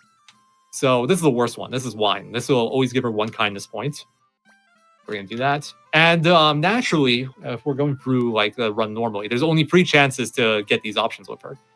So if I get like too many wine options, I have to like save and soft reset pretty much to like get myself more chances. But in the speed run, you basically have 3 chances to talk to her. So you're hoping there's only 1 wine option, and the other 2 options are give her an antitoxin or like compliment her. And those can give her 1, 2, or 0 points depending on which option you pick. The compliment, if you say the beautiful one, it gives her 2 points. The antitoxin, if you try to give her 1 and you don't have 1, it will give her 1 point. If you do give her 1, it gives her 2 points. So you can even buy just 2 antitoxins. If you get free antitoxin text, then you try to give her 1 and you still get the 5. But oh, wine. Okay, so this is gonna take ages. I have to do like at least 4 times, but this would have been bad luck in the run. But that's something that gave me a lot of trouble early on because a lot of the guides would say that you just have to do it 3 times, but it assumes you get 2 points twice. It actually is off a point system, and you need to get 5 points. A bit of RNG there, but it's an interesting system, so I think it's worth talking about real quick. All right, trade route, because another really big challenge is Gordon. So you might notice I have a ton of mayonnaise and native costumes here. You have to adjust Best this party of all time. True. Oh, I think this is from Limit Break, actually. Yeah, I have Clive in here. This is my Limit Break save, 2024 Limit Break save. So basically, my trading system relies on buying mayonnaise and native costumes in South Window. You have 2 trips there that it restocks on, but whenever you like visit a restocked South Window or like town trade shop, there's basically the items can be like high or low quantity, and the prices are adjusted accordingly. It actually has like the same total. So, for example, in South Window, mayonnaise can be 5 or 3 mayonnaise in stock. And depending on, like, say if it's 3 mayonnaise, it'll be 500 each. If it's 5 mayonnaise, it'll be 300 each. So either way, you pay 1,500, but that amount of mayonnaise you get changes. And depending on like what stocks I get, I have to adjust the trade route. So, and then highway, there's 2 versions this goes with mayonnaise. There's the kitty that's the kitty that's visiting us right now. That's Mia. She just had surgery recently, so she's here for a few days. Batman's like hiding under my desk right now. You guys can't see him. So if I get high stock here, the mayonnaise is at 1,100, and I buy all the mayonnaise. If I get low stock here, it's at 2,700, and I sell all the mayonnaise. Native costumes also has its variation on high-low, but I always buy because it's always worth it to buy. I'll always make a profit that way. Whereas if I buy mayonnaise at high, it's 2,700, and then like when I come back later, it can be either 2,200 or 3,200. And if it's 2,200, I lose money overall, and that kind of screws everything over. But yeah, I can also buy deer antlers. Whether or not I need to do this depends on like what I have so far. And you always buy the gold bar because it's just profit. So after that, you have to wait 12 minutes because it refreshes like the amounts every 3 minutes for Highway Village. So you need to wait 12 minutes in game time after you do this. I just have a save state here because I'm not going to wait 12 minutes in a showcase. And all we have to do is just sell everything we bought. No, this is not the right house. Oops. Buy my mayonnaise. Just breaking into a random house. Oops. I don't remember what this save had. Okay, so in this save, I had to sell my mayonnaise because I got the high stock. So then we sell all our native costumes, sell all our deer antlers, and sell our gold bar, and that'll get us to 50k. And like we make adjustments based off of like what we got. For example, you might need to buy this book earlier if you had rough money, like on the first trip. Or like if you have like the worst case for South Window, you'll have to go to Forest Village and buy a shit ton of sugar. and like sell it here for a profit, it'll just like put you over the threshold, and it's like horrible because it's a lot of inventory management. You don't have that much space, and you have to buy like 9 sugar. But the point is, there's always ways to make it work. And if you get good ones, like if you get like high stocks in South Window, you can skip the shop in Forest Village, for example, and save some time there. But the point is, no matter like if you follow the route, you will always get to 50k profit. I didn't really have time to show it, but there was actually a battle skip here. There's a force battle you get normally when you run down this path. But if you just do this, run along this wall, you don't get it in original. In a remaster, that no longer works. And here I just wanted to quickly show off a 108 fight, because we use Meg here instead of Eiley. So I can turbo this. Meg hits much harder than Eiley. Also, I should mention the Trick Rune can miss still. Because of course it can. The only thing you don't want to see here is physical. Yeah, why not? So it's like in terms of like hit rates, like a normal attack, it has the same like odds to it. Do Trick Rune and 13,000 damage. That's our routed Bone Dragon fight. That's because Trick Rune does 3x damage. Then Kindness Rune Glitch for 1,000 attack, of course, and then 4.5x from violence, and then some defense calculations on top. All right, so that's it for the OG. I don't have as much stuff to show in the remasters because it's not as well developed yet, and a lot of glitches are gone, and a lot of stuff that isn't like involving glitches and stuff. It's the same as the original, but there are a few things to show off. So give me a moment. I need to switch to a PC game, and I need to turn my sound back on. Okay.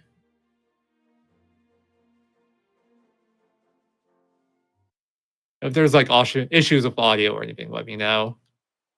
Or like screen size, blah, blah, blah, blah, blah. All right, so remaster. So we already kind of mentioned difficulty options, so I'm not going to go over that. There is one major change. I don't have a good save to showcase it. But the OG version, it stole our inventory. So in the original version, you start with like some medicines and the flaming arrow scroll in your inventory. In the remaster, you start with nothing. You no longer start with anything. And the big loss is the flaming arrow scroll. It really impacts the Mist Monster fight and like the Ruby level ups. In fact, on the hard mode, I have to do a 4-turn Mist Monster fight. It's pretty gnarly. But it lets me save a flaming arrow scroll and it lets me win consistently. So it's not the worst thing in the world, especially since you have 2x battle speed. But once again, I don't really have saves for that, so I can't showcase it. So I'm just going to go to the first place where I kind of have saves ready. Yeah. On easy, so the Mist Monster missing arrow is no big deal. Yeah. I'm jealous. I should just run easy, but better game mode. So this is Highland Border. This is like, and we're going to do like the 108/old any % route for the OG here, where we get to 55.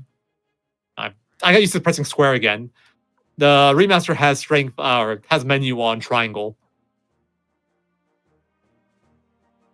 So you get used to that again. Also, I don't really have notes for this, so might be a little rough. So now we have to do this route. We have to pick up Fire Lizard and Sindar Ruins. I had to take a Weaponsmith in Muse to equip it onto Ryu. Because Ryu has to die on the fight with Joey. And those soldiers do not want to hit him ever. Plus, Joey protects him as well. So it's near impossible to kill him off without a Fire Lizard on, even with level 10 Ryu. So we are going to have to get him low, and then we're going to have to kill him off. So what we're looking for is a fight with rabbits. Which this is not. Nice. Failed to escape. Of course, Nanami dies. Nanami is irrelevant for this part now. Since kindness glitch is no longer a thing, I don't care what happens to her. That should be good enough. Yeah, it's like he's close enough to death. That's fine. All right. Then we equipment menu. Oops. Optimize, and that should be good enough. Let's make sure Nanami has a medicine before I continue. So there is another change in the remaster in terms of game mechanics. That's kind of a big deal. So I mentioned earlier in the original that you get a speed bonus when you use healing. Speed bonus of 1.3 times. Nice. The remaster changed that. It's no longer 1.3 times. It's now 2 times. What changes some things, like Silent Lake is now unusable because it'll always outspeed, and then you'll never get to use magic, since Rune Unite speed glitch is also gone, along with Rune Unite glitch. This is a classic Suikoden 2 experience right here. Oh boy.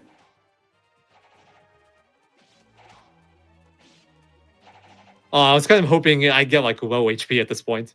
He lost half his health on that fight. Well, pretty Joey. The rabbits don't mess around. Oh man. Oh no, not again. Oh god. I mean, yeah.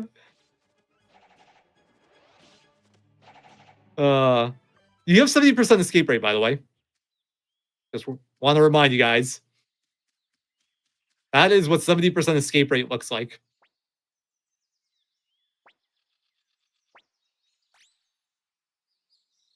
Sadly, I can't speed up this part of the story. I can speed up the fights, but not the plot. So we're gonna have to watch through all this Highland Camp stuff again.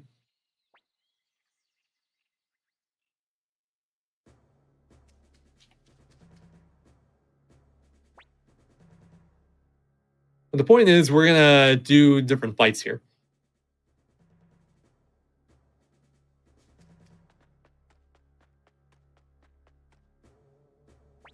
Oh, I just realized something awful. My save for Green Hill, since I haven't gone there with the updated route, has level 35 Nanami. That is going to be fun. Yeah, we'll see how it works.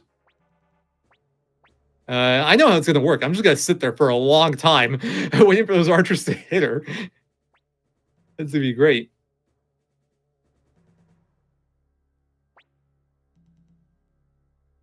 Yeah, everything in the EXP route up to this point, by the way, has been the same as the original, so it's not really worth showcasing. There are some differences in terms of like difficulty modes. Like I have to make adjustments to fights to win properly, like hard mode, for example. But like the overall, like which fights I take and like which people are there, it's all the same. Like which people are alive at the end of it. Up until this point, this is like the first change between the two 80% routes. And it's pretty funny, just for the Sindar level up that we showed off earlier, on easy, you actually kill one of the fights with Ryu's Bright Shield. So for instead of doing any percent easy, we're thinking of just doing a straight up any percent where you can change the difficulty to normal just for that level up fight so that it's more feasible to do. Yeah, and to add on to Sindar Pain and hard mode, there's a change as well where the normal kill you do on 4 Salamanders, one of the groups you can use, doesn't work. So I have to find a way to add damage, which will require a few extra spell casts probably and stuff, or I just don't use the fight. So, yay, difficulty modes. I regret my decision to route hard mode. I should have just done normal. Yeah, we gotta sit through the cutscene. Also, text boxes I think go slower in the remaster than the original. So that part of the run I think is a little bit slower than the original game. There's a little bit like more animations that text boxes popping up now and going away.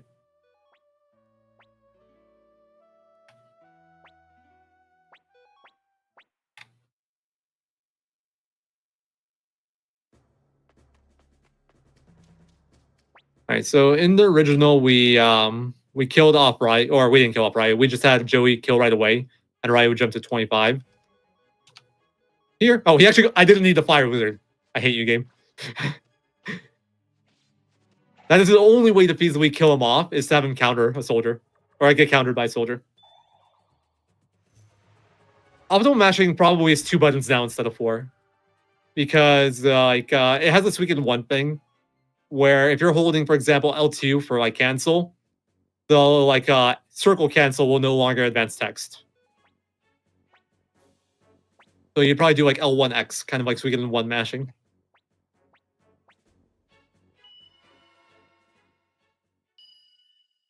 So yeah, Ryu's still level 10. He's also 1 HP. Anonymi's also 1 HP right now. So I'm about to get into a fight with 6 soldiers. What can go wrong? So another requirement is I need Ryu to be the only one alive here. But the big change between the remaster and the original for this fight is that the speed boost is now 2 times instead of 1.3 times for healing. So in the original, you would either do a Great Blessing here to heal them both so you can tank a bit more, or you would Medicine and Pray, pretty much. because you need Nanami to die, so you need to go a turn at least, but you also need Ryu to live, or you'll just game over. But now, since you get 2x speed, Nanami is fast enough to heal Ryu, so she can just medicine, he can defend. And the fight becomes way more reliable. Like, look, I only took like 30 damage. And if you're not defending, that spear guy can hit Ryu for like over 50 damage, and Yeah, if he crit. doesn't like dodge an attack, you're basically dead. Yeah, I think he can barely. I forget if he can tank 4 with just the medicine normally, but like if they crit, it becomes less, and they can't crit. That's the thing. But yeah, there we go. We get to 55, and then depending on routing, we haven't completely decided what we want to do here. You might purposely pick the bad option there to take one more fight to level up Nanami, or we're just gonna pick like continue on and keep her at level 5. My current line of thinking is I think I keep her at level 5, but that might change in the future. It's like one of those things we have to figure out. But yeah, level 55 Ryu, and we use that for the rest of the run pretty much. But since we now can no longer Rooney Night Glitch, and we can no longer like Kindness Glitch, I need to find ways to get more damage. Oh, I don't have a green hill save, I think. So we are hitting about 320 and give you another 5 minutes before we need to do the wrap up. So you use that time accordingly, please. Thank you. Okay. We're running low on time now, so I don't think I have time to show off. Let me see if I can find the save quickly. I think I could do both. If not, then even if I find the save quickly, it's going to take too long.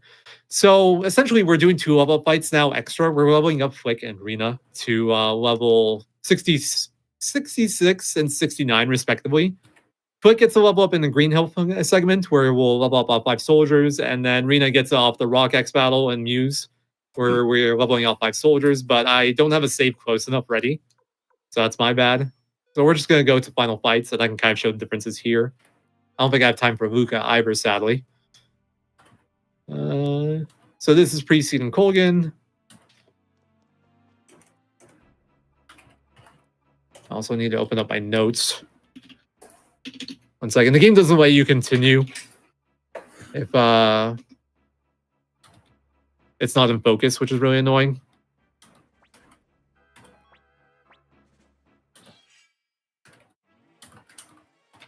Yeah, 1 second. Like I said, this is still very early days, so I don't have things really as well prepped as I'd like. So I think it was something like 2 on Seed, 1 on Colgan, and with like 2 M2 Worlds. The rough thing here is that Seed can do Silent Lake. Also, see the power of 3x speed. Blink and you'll miss it. He did it! At least I got 4 of my actions out. Of course he did. So I was a bit too slow to outspeed that, so if he does it, then it's just sad, and I have to like auto to win from here. Which isn't too bad. Ryu is kind of a beast, so it's Flick, but yeah, obviously not what you want. And that's just something I haven't found a way to mitigate. It's also like in the other difficulties, this wouldn't be as bad because you'd kill him before you need Ivy still, probably. So the other thing we should maybe talk about is Stallion in this game. And the original is not really worth getting in like any percent because you need castle level 3 and like he only saves you some world map travel time. But in this game, if you recruited me, I get access to 3x battle speed instead of 2x battle speed, and you get the world map stuff as well. So it's worth getting. It's also kind of good for the Bone Dragon fight. So now we get Stallion, and to do that, we have to get a few extra recruits. Current plan is Hannah and Gilbert, and if Gilbert isn't recruited, then we get Hans. That gets us just enough people to get Castle level 3 before Castle level 2, before we start the trip to Banner Pass, and we can just get him when we enter Radat. That's current plan for that. And he even saves you some movement time there because he warps you down on the screen when you recruit him.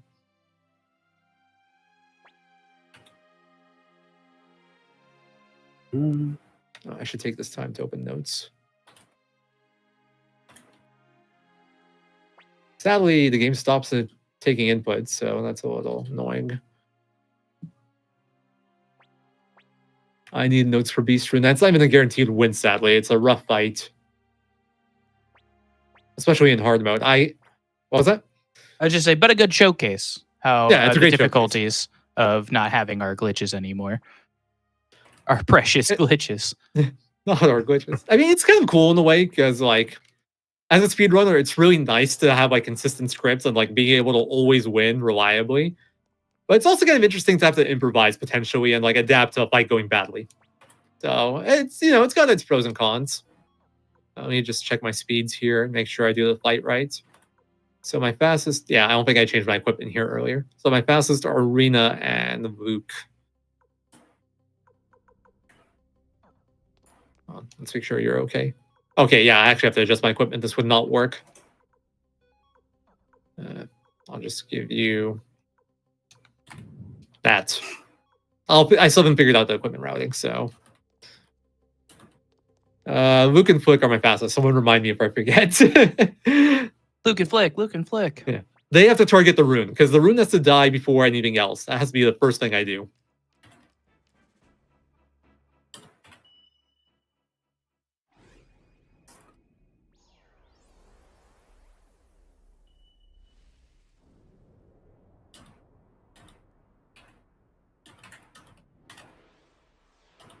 Funnily enough, even though the fight being like is like notably worse and probably like takes more turns and more actions overall, it's very likely going to be faster than the original just because of like 3x speed and animations being faster. All right, Bows, Flick, Luke. All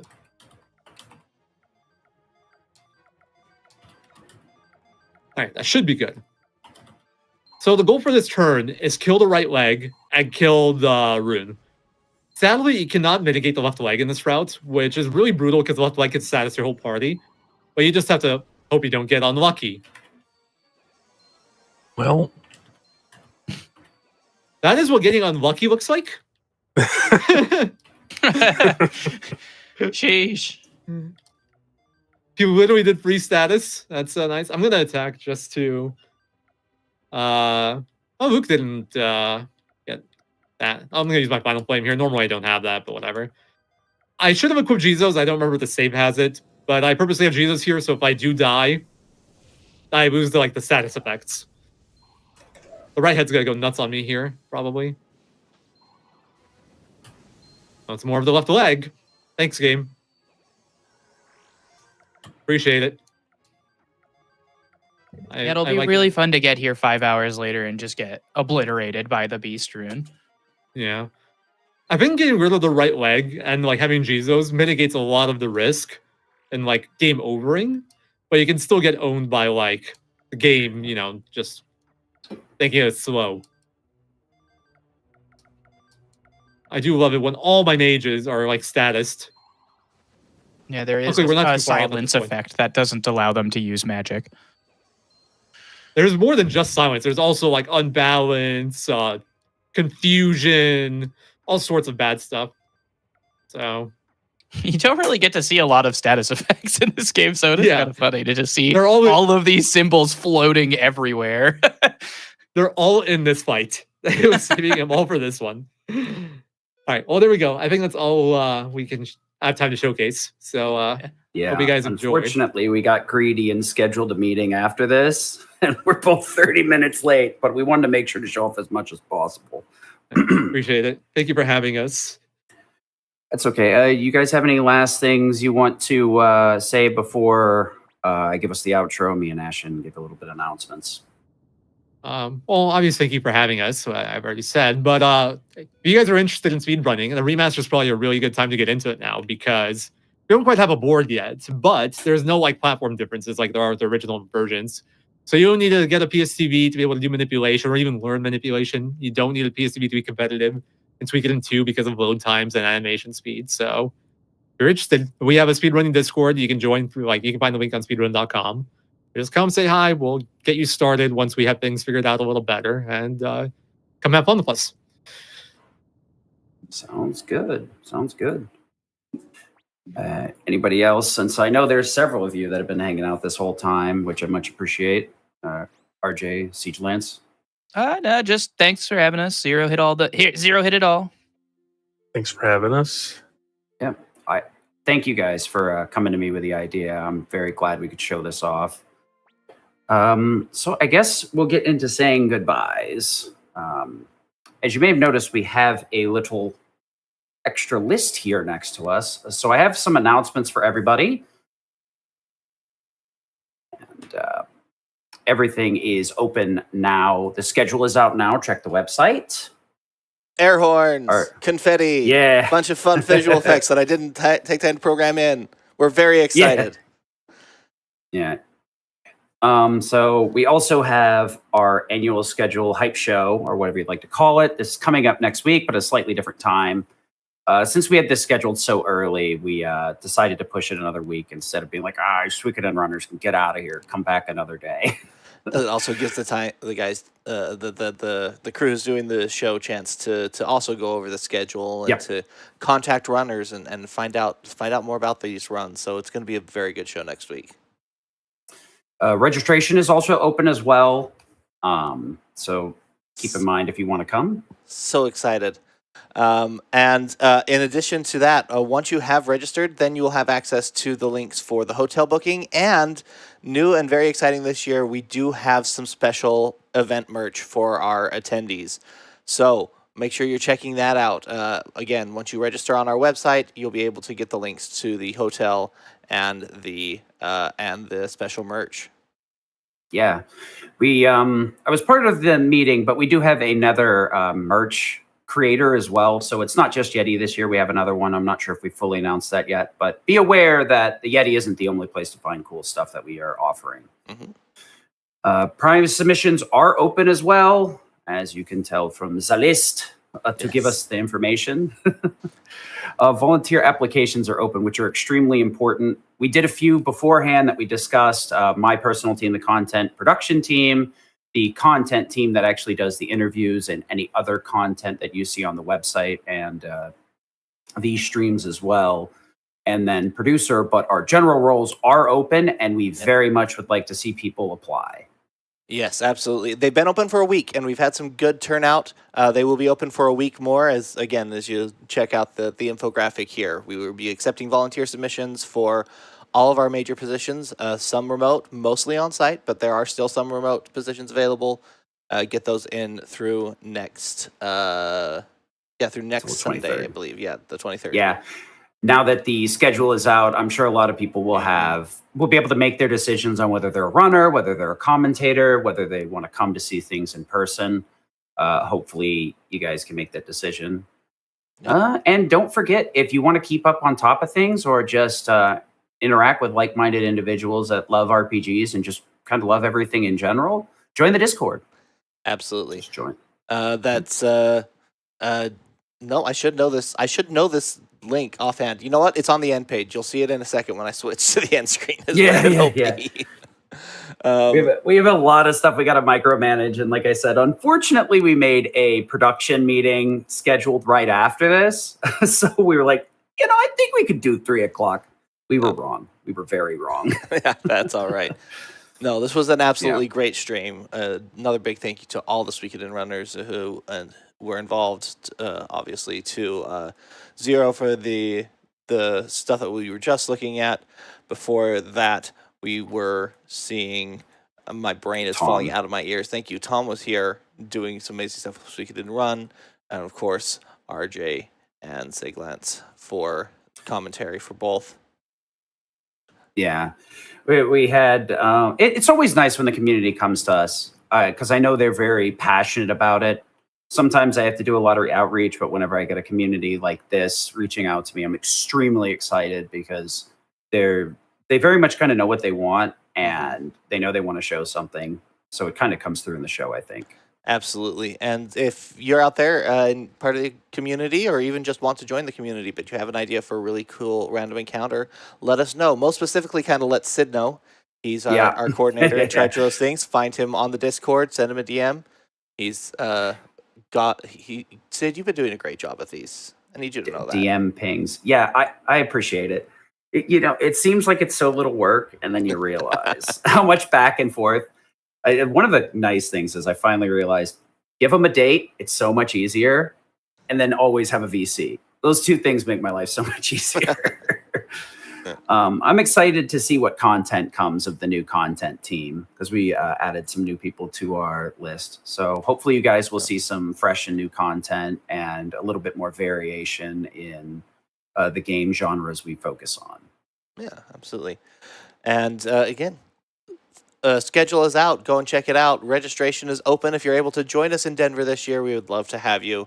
Check out our website, which is rpglimitbreak.com, and for all the information. And join us in our Discord to keep up to date on all the news and other stuff. I got to figure out why things are flickering. Actually, that's fun. I was noticing it on and off, and I'm like, that's got to be me. There's no way. No, I'll figure that one out eventually. All right, thank you all so much. I hope you enjoyed it. Have a good one. Yep.